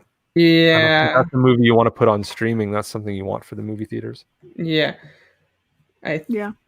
think they were That was pushing another that one. off for a little while too. That was another one where I remember seeing in theaters. I was like, this is great. Yeah, there's a few scenes where just like I could see somebody shitting on this like spoon feed exposition. But the rest of it's great. Fucking loved it. And then I immediately go home and everybody's like, oh, it's dog shit. The story doesn't make sense. Well, it's a kaiju movie. It's not supposed to make sense. It's a monster Okay. movie. Come on. Here it is. I pulled. Yeah, this was it what up. I was talking about. This is the Saturday morning Yep. cartoon, basically, Hanna-Barbera. Yep. Good stuff. I think I might even have copies of those somewhere on like a CD or DVD-ROM that I burned years ago, but I never even made it through more than 2 or 3 episodes. It's kind of Mhm. a cheese fest. Same with Spider-Man and His Amazing Friends. I used to love that as a kid, but now it's hard to get through those. Like, there's like something about those early 80s cartoons that are just, they had some good writing, but they were also like really stretched out and like drawn out, and 22 minutes of Saturday morning cartoon can be a bit much sometimes. And those Godzillas, yeah, I'd have to go back and watch them, but I thought they were pretty cheesy. I mean, at least Toho was kind of overseeing it too, so that at least that was a plus. Oh, and there was a Godzilla Power Hour too. apparently. Yeah, I thought it was related to. Didn't it have that little white guy, the blobby guy? Was that Mm, let's see if it says it in there. I Wasn't that gotta Shmoo? Shmoo. Yeah, what was he in? I remember Shmoo from the cartoons of that era. I want to say it was Godzilla. Let's see if I can find a character list or something.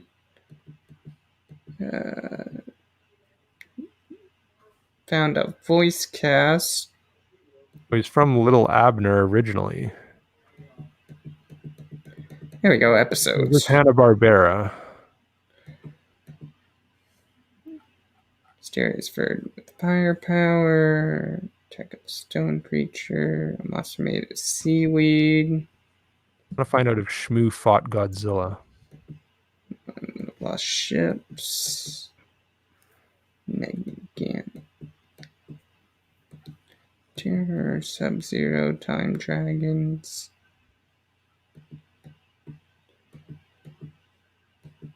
Gonna have to go into the archives to find these again and Yeah. remember how bad they were. Yeah, I gotta rewatch them again. I've completely forgotten about Well, them. for such a bad American version, that 90s Godzilla, the American version had its own TV show or cartoon as well in the 90s that wasn't terrible. If you just look at it on face value and don't judge the fact that it's from that American incarnation of Godzilla or an actual like Saturday morning cartoon from the 90s, that Godzilla, I think there was a Men in Black animated series as well that I remember being pretty good. Oh, yep, I remember that. You never really think of animated shows from that era. I guess it was maybe even in the 2000s, right? Mm-hmm. I think it was like 2001 or 1990. Something or like 1999. 99 Sorry. or 2000, yeah. Yeah. But now, you've got all these streaming networks, right? So all the animated shows just go straight to streaming. There's no concept of Saturday morning cartoons or even watching cartoons on a weekend afternoon kind of thing. I was By the talking to way, this kid about like commercials and like having to wait, and she's like, "Can't you just pause it?" And she's like, "No, that's the point. It wasn't like that. It was just episodes on TV." And she just couldn't wrap her head around it. Exactly. By the way, Singular Point comes out April 2021. Okay. Is that the new Godzilla thing? Yeah, that's when the anime comes out. I'll check it out. Like anything, I'll usually watch like the first couple episodes and just see, is there any point in watching this? I don't really commit to a show until I've... Yeah, I gotta first watch like 1 or 2 episodes first, so that way on a new show, that way I'm familiar with it and if I like it or not. There's enough stuff too I gotta get caught up on. Yeah. I have to be able to like sit down and just like focus, and it's so rare that I get an opportunity to sit down and focus. So it takes me a while to sit down and make time to watch a new show. I remember going into Fantastic Beasts, the second one, and I was just my ADD was really bad that day. I apparently blacked out in the middle of the movie, and I was just like, weird. Did anybody else notice that the scene that was in the trailer wasn't in the movie? And everybody's like, what the fuck are you talking about? That was absolutely in the movie. I'm like, well, I didn't see it. So it's really rare that I'll actually sit down and watch a new show. Like, I still need to watch The Boys. I need to catch up with Animated Spawn. I've been wanting to see it forever. And I haven't seen it because I can't fucking sit down and have a time to like just watch new shit. That reminds me too. Have you guys seen the animated Mask? No, I haven't seen The Mask either. You gotta check those out. Those are funny. Well, The Mask is definitely a funny movie. Like from the 90s, right? Like the Jim Carrey Mask. Yeah. No, I think I remember seeing maybe a few of them, but I think again, because that was in the 90s, that was already, at the tail end of the Saturday morning cartoons and stuff. Yep. It was a Saturday morning cartoon, I think, wasn't it? Faye? Yep. Yeah. The Mask animated. Right. I seem to remember Tales from the Crypt being like kind of cheesy but kind of cool. Freakazoid was definitely remember that tail end of animated Saturday morning viewings. What else did I really like from that era? There was a Yeah, lot of Maniacs. X-Men. Yeah, Oh, the X-Men, the 90s. X-Men. Yeah, both X-Men and Spider-Man were good. Oh, Gargoyles was really good. I was a big Oh fan of that. yeah. That's What was another the one with where the Mike's giant like, sharks? why do you I'm hate trying to this show? remember. Street Sharks, probably. Yeah, that's it. Yeah. Gargoyles is another one where Mike's like, why do you hate the show? I'm like, I don't hate the show. I just don't have the time to sit down and watch it and pay attention. Yeah. And I think it is a cool show. I think It is. I understand why people are like, this is a staple. It makes for you that. wonder why they haven't gone back to that mine in a while, right? Because like Yeah. they could do a CGI version or a live action version or even just like a new Netflix animated continuation, right? But It 'cause it's checks got a all the built-in modern day fan base. boxes. Yeah. The lead human is a female and ethnic minority. Mhm. You Yeah. have the white guy's the villain. Like, come on. Why haven't they touched this yet? It is kind of done the right way though, where it's not Yeah. too overt because you know it was kind of in a sense progressive for its time, right? Because it is such adult storytelling in like a kid's format cartoon. Yeah. Like it looks like a Mm. regular kids action adventure cartoon, right? But it's Mm. pretty The setup is pretty really mature. dark. It's like, Yeah, it wow, your was. entire people were slaughtered. Like, people died. That's for a kids cartoon, man. Come on. and they're always looking for franchises too, and that's another Yeah. aspect of it too, right? Where you could see it as 3 movies or 3 parts. Like it is, the story's big enough that they could Mm. draw it out if they wanted to. Yeah. And hell, Yep. they're already touching what is it? DuckTales and Darkwing Duck and stuff. So Yeah. Right. I wouldn't be surprised if Gargoyles was somewhere on that list. They just haven't gotten in there yet, maybe. Well, I'm pissed too because apparently they're doing a Chip and Dale Rescue Rangers. Like I don't know if it's like live action mixed with animation. That was one rumor I heard. Another one was that it was going to be a new animated series, but Chip and Dale Rescue Rangers was pretty awesome. I don't know why they're messing with perfection. That is pretty much the epitome, like the absolute pinnacle of Disney television animation were those years that Chip and Dale Rescue Rangers was coming out. If you look at the cell animation from that whole show, it's literally like watching a big screen Disney movie on TV. And then they kind of started going way more comedy with the Animaniacs and Looney Tunes and stuff after that. And so they got more sloppy and more kind of like loose in the animation. But that Chip and Dale Rescue Rangers is like that perfect kind of like mid to late 70s, early 80s Disney right before they started struggling and stuff like that really bad. And then kind of came back with a bang at the end of the 80s there. I But, feel like yeah. the same argument that was just made about why haven't they done a new Gargoyles yet is the same argument of why they're doing the Rescue Rangers of like, oh, Right. look And they're at going to this do it shit. cheesy. Like, yeah, they're Yep. not going to Yeah. like, they're going to turn it into a Seth Rogen Think of comedy or something Thundercats like that. Roar. The 2011 was so good. Uh-huh. That's what I'm worried what will come out of these shows. Well, like That'll get it goes another, back to like they do have the ability to make good new Voltron. That was the one I was thinking of. That Oh, yeah. completely slipped my mind. Voltron is a good animation, a good modern animation. And even when they slide little things in where it's just like the gay agenda or whatever, it's just like they didn't listen to the people being like, we're going to boycott the show if you don't do this. They're like, fuck you. We're doing our own story where it's actually written well.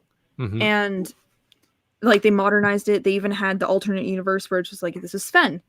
Wait, don't you mean him? And it's like, no, we're referencing the old show. We're acknowledging this is a different universe. Yes, this person is gender swap, but it makes sense in the story, and we're just doing a new thing with it. And it works. It's really I don't really well mind done. that stuff for the most part. Like, I don't have a rule against it for the, you know, because Starbucks is good and Battlestar Galactica, and they've done good gender swaps and race swaps and stuff. But like when written well, it doesn't matter. Yeah. there are certain franchises that I think can benefit from it, right? Especially if it's kind of like a lesser known fan base and then, you know, canon or whatever, then you can kind of get away with that stuff. And, you know, you hope the fans are going to go in that same direction with you, right? If you do a good choice and you do it well, most of the fans will accept it and just be like, hey, I still have the original thing if I want. I don't have to like, you know, believe this is the actual. It's kind of weird how like we're so drawn into these fan arguments nowadays just as a matter of general conversation, even though we're fans of things, but now it's kind of like every day what's the new controversy around this time waster or that thing. And it's like, because most time you don't have time to waste your time watching all this stuff. But if you get a 5-minute nugget about how it sucks or about how it's good or whatever, you hope that that's going to at least fill in all the blanks for all the stuff that you're missing out on, right? Mhm. But otherwise it's just kind of like, wow, we have this like interesting common language now of like, you know, just the weird randomness of casting rumors and what direction is this going in, and have SJWs ruined X, Y, or Z, you know. And Yeah. it's I thrive on the negativity, but I also like despise it at the same time. Yep. Yeah. So, Mike likes to stay up to date, so he'll sit there and he'll read all the articles and shit. And he's like, I'm just tired of negativity, man. So Yeah. whenever we Yeah. go about doing our podcast, he's like, I want to do constructive criticism. So that's what we're focusing on. But at the same time, like, I don't have time for that. I just got through saying I don't have the attention span. Like, I get really exhausted with that negativity. It's like, I'm already predisposed to it. I don't need more of it. Like, Right. there's so much else going on in the world. It's like, why do we care about whether or not this other franchise got slaughtered? Because we know that's what they're doing. They're pushing for whatever SJW bullshit. If we Yep. already know that's what the new agenda is, then why are you surprised that the newest thing got Right. slaughtered? Like, you shouldn't waste your time with right, that. just take it at face value as being like the status Yeah. quo. And yeah, I think a Mhm. big part of it too is people are trying to do the coup de grace, right, where it's like kick it while it's down. So by having all these articles shitting on whatever franchise or whatever decision or new casting thing or whatever, they're hoping they're going to kind of put the final nail in the coffin for it. If they're just quiet and silent, then the story just kind of like lingers, right? But if it's about how bad something is or a stupid decision, you can really nail it home hard and make these, you know, by getting it out there and Mhm. blowing it up, you hope that the studio or whoever responsible is going to like think twice the next time. And so I think that's a big part of it too, right? There's a feedback loop where it's not just people sucking in on all the negativity and like, you know, being clickbait, but it's also kind of this self-fulfilling prophecy concept that people have where it's like, oh yeah, if we just continue to complain about it, eventually they'll learn their lesson and stop fucking up. Mhm. I feel like that's valid, absolutely, because Yeah. it worked with Justice League. And Yep. I feel like, what is it? Patty recently came out about Wonder Woman, how she's like, they just wanted my name on it because I'm a woman. The studio did that entire movie. So I definitely see through the cracks of the studio where this could have been a great movie, but it fell short so much because of studio intervention. Right. So I understand why people would want to bitch and be like, hey, give us the correct Justice League, give us the director's cut with Suicide Squad, Justice League, all these other movies, get us the director's cut. And it's working. We're getting it. But with Yeah. other franchises like And that is a two-way Thundercats deal Roar too. and Yeah. One thing I wanted to add quick about Justice League is that, you know, they're not just doing it for the fans. They're doing it because, hey, we can milk 4 or 5 extra hours of content out of this and only spend, you know, they were going to spend $50 or $80 million on something anyway, right? So they know which in the grand automatically. scheme of things is cheap. Yeah. So So exactly. Mm. And they got that built-in fan base. So even if it's only the Snyder Cut fans that watch and drag their homies to watch it, right? It's still pretty much going to make money or break even. That's all they got to Yeah. do Yeah. on these things. That's another thing I'm kind of worried but- about too is on Godzilla versus King Kong, you know, studio interference too. hmm And what were you going to say about Thundercats, Neats?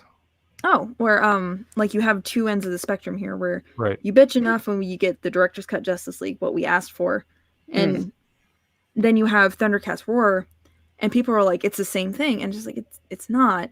Mhm. This man got swindled out of a job because his daughter died, and then this shit is just they're making cartoons for kids, so it's just Right. like there's a difference here. So people are feeding off of that negativity and it's like it's all the same. If we bitch about it all, we'll all get our no. Pick your battles, man.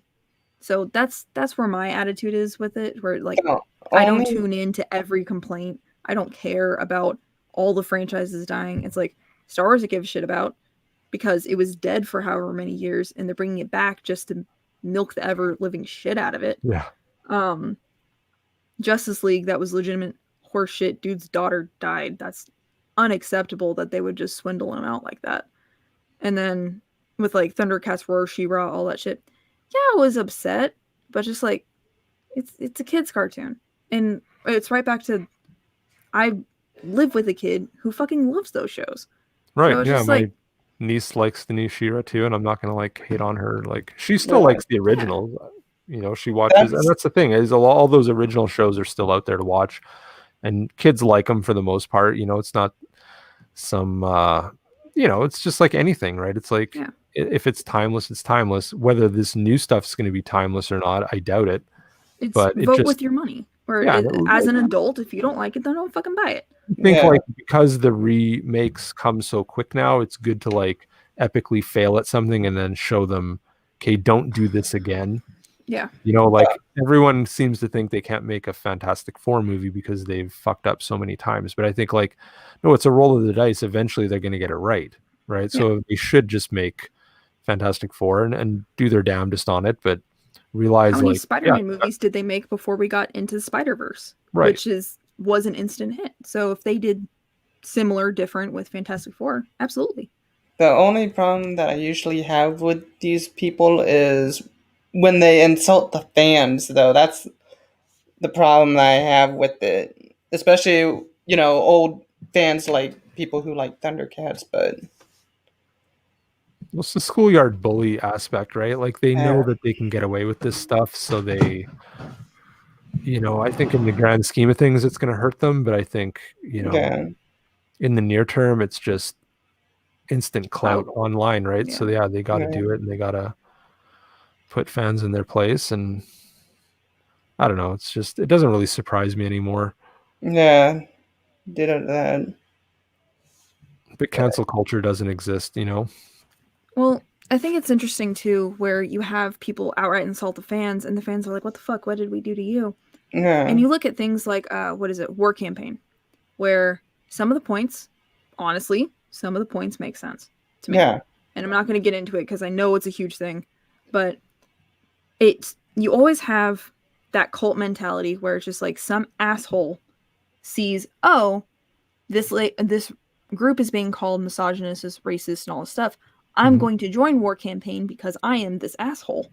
And then you have other people who are like, I'm in War Campaign because I'm trying to see a good difference in things. So you have both kinds of people in the same group. And you have that on both sides of the spectrum. So you have the SJW calling people, hey, your fans are sexist, misogynistic, violent. And you have people being like, yeah, you are. Because as soon as I say I like social justice, I didn't insult anybody. And you have a horde of people on the internet just attacking them because they're pro-social justice. It's on both sides of the spectrum. So, or just both sides of the coin, whatever you want to say. Yeah. But it's just, the negativity is on both sides. And I feel like that's not really talked about enough. Where just like, oh, it's just the SJWs. No. It's everybody. Everybody's throwing around some mud.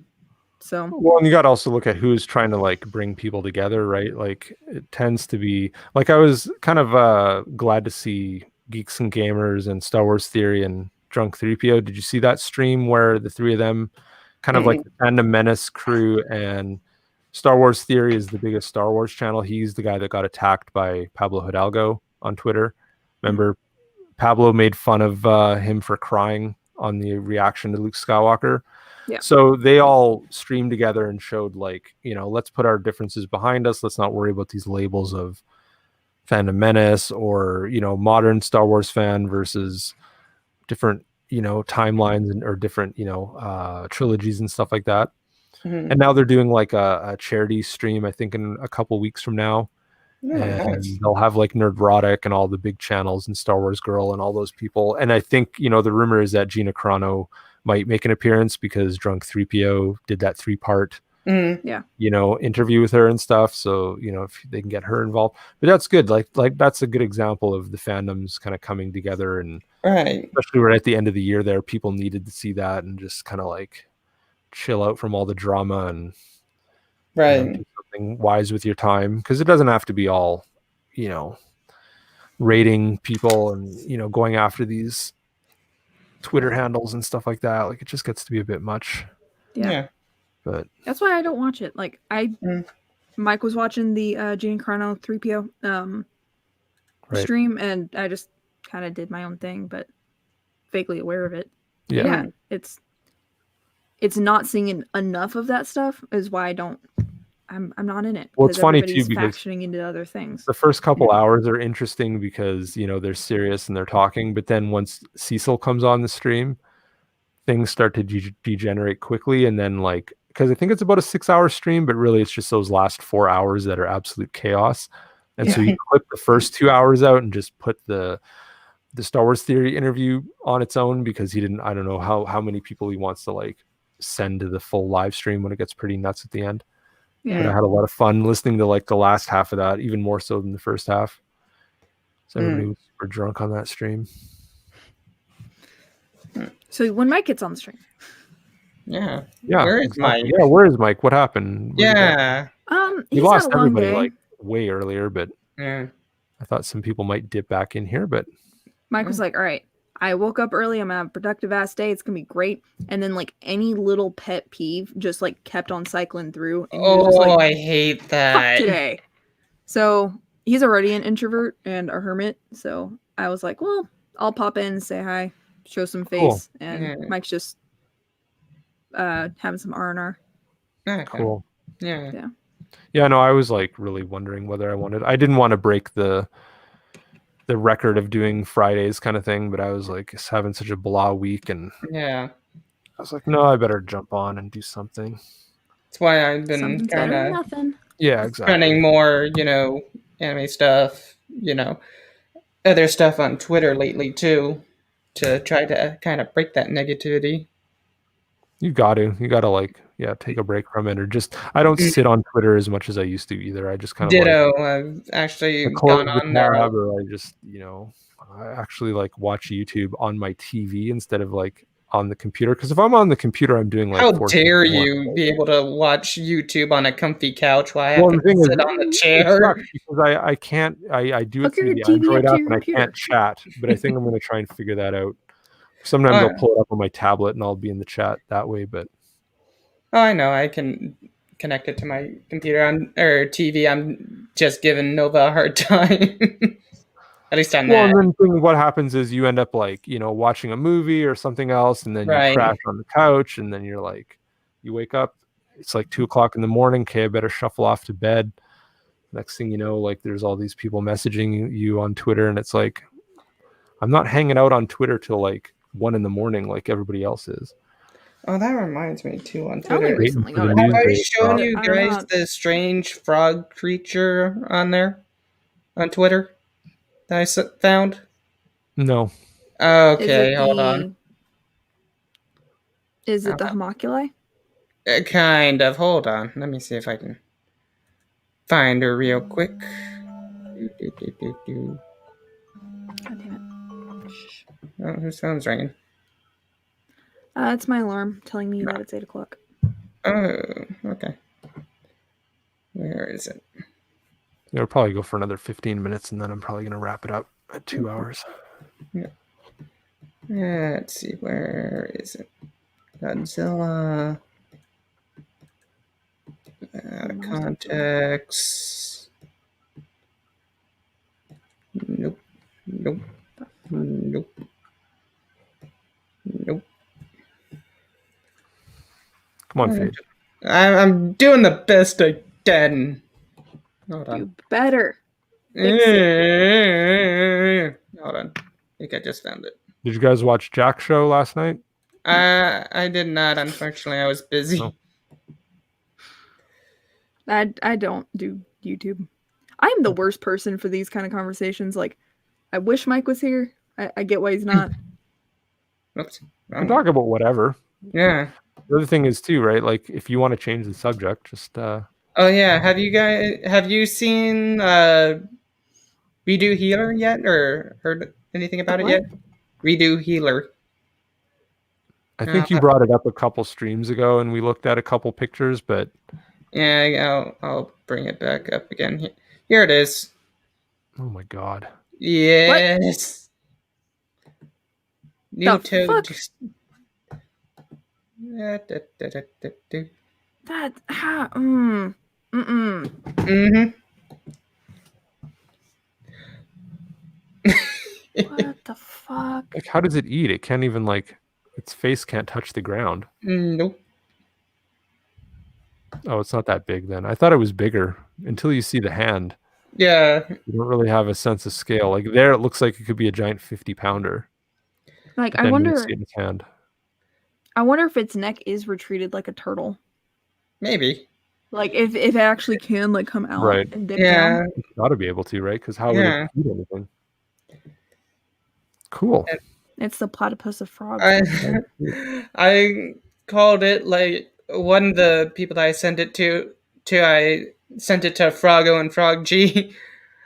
One of them said it kind of looks like Jabba the Hutt, and I got a GIF and compared the pictures, and I'm like going, you know what? It kind of does. It looks like something out of Star Wars. It does. Mhm. Yeah, they'll make memes into it. It'll just be like the new thing. Okay. It's But other people's like morph their faces onto that thing. That would look hilarious. I want it to be like Pepe's bastard cousin. It could be. It's his fat cousin. Yeah. Like if Pepe's the quick wit troll, then this guy is like the slow, just lazy, bleh. Just a negative asshole. Yeah, I need to get some like good memes and graphics and stuff like that. I'm still trying to find some funny stuff to play. Yeah, I'm still trying to get stuff set up on my computer so that way I can stream on here, and well, I got to get a graphics card and stream on my PS4 too. But where is it? All right, I'm just gonna freaking type it in. I considered getting a stream set up for the Switch and legitimately do like a let's play, but just me gaming and Mike talking shit about how horrible the game is or how horrible I am. Mhm. Yeah. Because I'm a basic bitch gamer. All Go for right. it.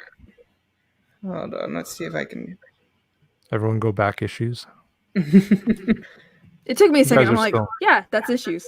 Oh, it's issues. That's mine. I need sleep.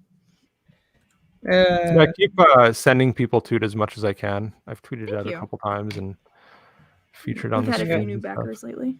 Oh. Let's see. I'm trying to find a Yeah, better. it's keeping a lot of this stuff open while you still can, right? Yeah, we're keeping it That's good. open until, essentially until like the coloring phase. Because like once we actually start like coloring it, we can't add people, and a part of this is tiers. We want to be able to include people. We are bragging the cheapest and most cameo appearances that a backer can put themselves into the comic, and that's really that's kind of the point. It's Mhm. we're fans who saw what was happening with the comic industry like 7 fucking years ago when we were smelling the blood in the water. Mike was, and he's like, indie revolution is coming. I can feel it. Mhm. And we started writing issues, and it got a little world of its own. And one thing that we wanted is that experience of like, remember back before COVID, you could go and meet creators, you can go to Artist Alley and you can like bullshit with them. They're like, you know what, here, take a copy of this, take a copy of this, here's a sketch real quick. Like, we miss that feeling. And with fans getting shit on and stuff, we're like, you know what, we want to include fans. This is by fans for fans, so we want to include as many people as possible.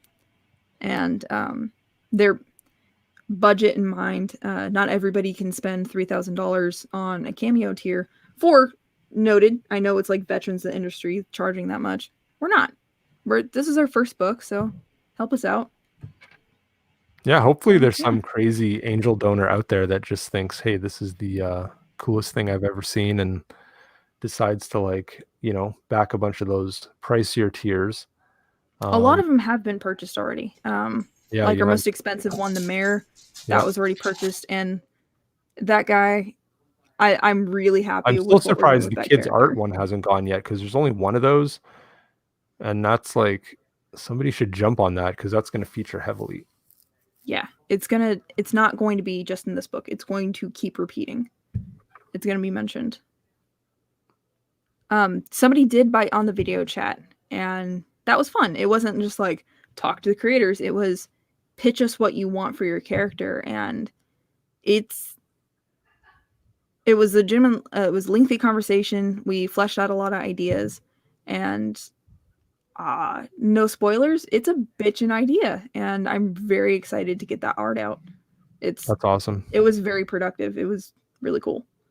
And it's not like we have these tiers because like we need ideas. We have the story fleshed out. We just want to include people, and that's what that is. Yeah, no, I get it. I totally get it. That's the thing, right? Like I think people enjoy the hands-on aspect of like being able to create a little bit of this world. You know, you see it in video games too, right? Like any kind of customization that you can do in a game, people tend to gravitate toward that stuff, and yeah.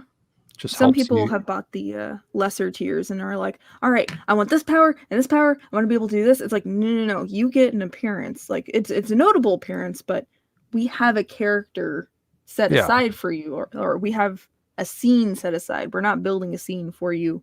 Versus the video chat, you get a little more length in that. Like what was it? Like how you're saying with video games, there's customizable. Right. Make you your don't want it to get out of hand. Like if you let everybody pick everything, then it's some sort of exquisite corpse, you know, that you can't really handle anymore, right? Where the story kind of falls apart, or the characters just seem like self-inserts, right? That's the running joke, that all these CG and indie characters are self-inserts. But you know, that's a staple of comic book writing anyway, right? Is kind of, if not doing a self-insert of yourself, it's like self-inserts of your friends and your family and all the people that you know. And you know, you're trying to mix different characteristics together to create a character, but sometimes it's hard to like not be too on the nose with it, right? Like sometimes you're just trying to go, hey, I want it to be this person writ large, right? Or as some crazy character. Even the self-inserts for people don't tend to necessarily look like them. Do you know what I mean? Like sometimes they'll hide it by, a lot of like guy authors will write like a lead female character, right? Because then it doesn't seem obvious that, oh, this is the writer portraying himself. Same way a female writer could hide her identity behind a male character, right? But you can still insert a lot of those, you know. Can anyone hear me playing a trailer or no? No, I didn't hear it. Okay, I'm going to mute myself for a little bit because I'm going to make sure this is the right trailer. He's finding something. So as far as issues goes, Order now and get the beautiful set of stainless steel steak knives and the miracle paring knives absolutely free! right? Mm-hmm. Oh, we have lovely add-ons as well. Exactly. We have sketches. It's not just like a head bust, it's an actual character sketch. Yeah, we have awesome add-ons. Yeah, I wish you could actually list the add-ons without going into the shopping cart, like into the back end. Yeah. There should be like a little scroll at the bottom or something that shows you the add-ons. Noted. I'll let Mike know next. Well, not even just for you to add, but I mean as an Indiegogo feature, like they should well, put it at the bottom of the items perks or something like that, just so you know what you can actually add-ons. choose from. Yeah. Yeah. So I can understand on Indiegogo side how that would be hard. It's always tough for them. Yeah. I've got no sympathy. I just don't give a fuck. And of course, Ethan's going live in a minute. That's all right. Well, you said you wanted to wrap it up in what? Yeah, 5 minutes? exactly. We can wrap it up. Yeah. Well, thank you for showing off issues. I appreciate it. No, thank you for coming and hanging out and trying to actually do something cool with your life. You know, this comic looks great. I think, have you had many offers from other writers or other people trying to like bring you over to their projects at all, or? Not yet. I did 2 covers for Anthony Moore with Limited List Comics, and for his character Thirst. Mm-hmm. She looks like, I don't know, a modern female Spawn or something. She's got like a dominatrix mask, and that was really fun. I saw some of your sketches of that actually on your. Do you have it on Tumblr or do you have it on your Instagram or something? I think I posted on my Instagram. Okay. And yeah, that particular character, he's like, I don't want her to be too, sensual or something. She's a fucked up lady. And then somebody started shitting on him like, your art sucks and you can't draw a woman to save your life. And me and Mike were like, Anthony, we're gonna draw her hella sexy because we need this guy to shut the fuck up. Right. Well, sometimes you have to go a little bit, like, instead of going 20% less, go 20% more, because I think in comics you're always trying to like second guess like what looks cool or what is your style. But I think, that's how you develop a style, is by going a little overboard, in certain elements, and just see what people, what they take a liking to. And they'll tell you like if it looks stupid or cheesy or whatever. And then you kind of like, I'm liking how all the different artists now are, drawing in all these different eras of not just 90s comics, but even just the different kind of subgenres of 80s comics, 90s comics. Yeah. There's a lot of good That's stuff. definitely Limitless Comics too. So Yeah. Mike was all about that. But yeah, Yeah, with Faith? as far as offers with like other art, we really haven't gotten our name out there with many other creators. Like honestly, being on these streams has helped a lot, but outside of this, so Yeah. at this point we're just like wanting to get the first book done, acknowledging we did good for our first run. And once we get ready to print, we're going to go ahead and just send it to a bunch of the guys who do the live streams, like, the Friday Night Tights crew and so on and so forth. Right. And hoping that they see it, review it, positive reviews, and then book 2 we'll do a reprint of book 1. So that's kind of our plan at this point. I could almost see you doing something like animated as well, like do a different trailer, like a longer trailer, or do like a 2 or 3 minute animated short with the characters, because they kind of seem to lend themselves very much to animation, or at least like do some voiceovers with the characters or something, even if you just do kind of more static, shots or something like that. But just doing like an actual sequence with the characters talking would be interesting. I don't know if that's something you guys have thought of, or if that's something. We considered it briefly, and then it was followed up by another idea that I'm not going to say anything about it. I'm just really hope it works out. And if it does, I think it'll Something work. like that might happen at some point, or something cool is on the way. I So in other hope words- something cool is on the way. Cool. So we'll have to keep our eyes peeled. Yeah, for book 2, which will be next year. Right. Or at the end of this year, we might start advertising for it. Okay. Because some people will do the complete a book and do the Kickstarter or the Indiegogo. Some people will do the we have everything written out, so we're just gonna be making it for a year and be getting that on-demand Indiegogo thing. So we're gonna take the on-demand route. So we might You guys put are book staying 2 in up. demand for a little while, like you're not taking it down anytime soon, right? Yeah. Yeah. Okay. So we're keeping it up until we print, and I think we're printing this summer. Okay. So at the end of the year, we might post for book 2. I'm not sure. Yeah, go into the fall and just start hyping it up. And well, because if you're printing in the summer, you're already going to have copies to show for the fall, and that will help get people excited about the next one as well. So if people feel like they missed out, then we'll be reprinting book 1 with book 2. So people will be able to pick it up if they missed out. Okay. Cool. Come the fall when all the reviews are out. If we actually make it that far, we'll see if 2021 relents and actually, if we get out of January alive. It's already January 8th, and it feels like the world's falling apart. But By the way, We're going if according to the past Jewish or calendar. future we Michael have a sees long way this, ahead. hang in there, buddy. Oh, yeah. Say hi to your future selves, everyone, just in case. Hang in there, you guys. It's Hi. almost over, hopefully. Yeah, exactly. This is a message from the past when things were actually good in 2021. Before the virus started. Not the coronavirus, the other virus where people start coming back from dead. Germs! Germs that can cause colds, bad breath, diarrhea. Germs that can flourish in your family bathroom. Bravo! Nice. Well-timed clip.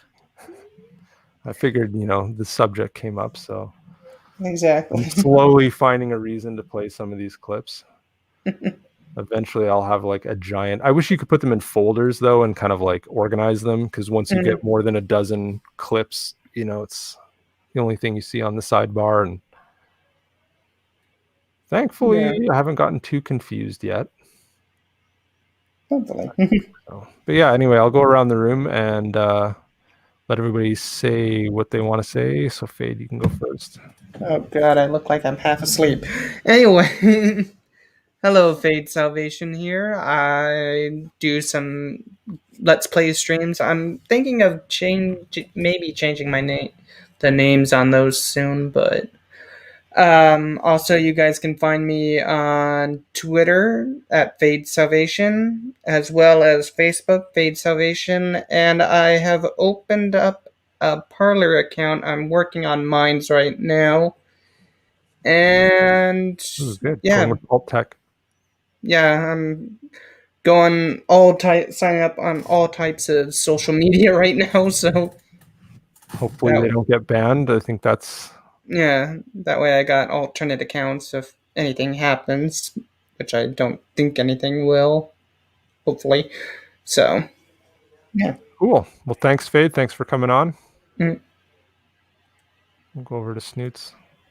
Hi, I am Snoots Von Snips, artist and co-creator of War Dance Comics, and you just saw our flagship comic, Issues Volume 1. Please go back that. We would appreciate your support. For social media, you can find us on Facebook, Twitter, YouTube, Instagram, War Dance Comics. Twitter is war_dance comics. We are struggling to do the podcast and the comic and all this stuff. We're trying to focus on the comic, so we're lacking in the content section. But as things start picking up, we will be putting out more content and updates. So follow us on social medias if you would like to see more. Cool. Yeah, thank you for coming on. And yeah, I look forward to you guys doing the podcast thing more often or whatever. So let me know if you guys need any guests or people to come hang out or whatever. I think the big part of it is scheduling too. You kind of have to set a date ahead of time and just commit to it.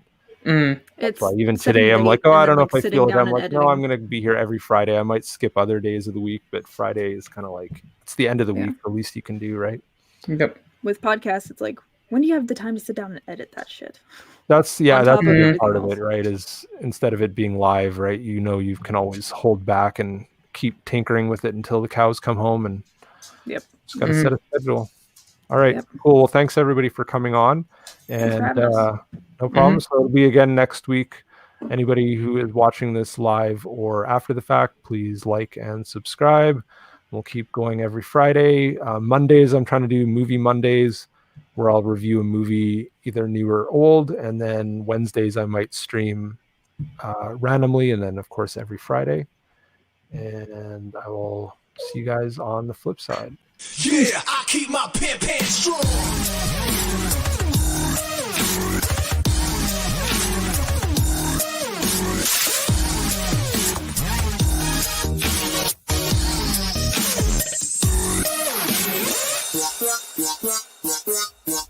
Yeah.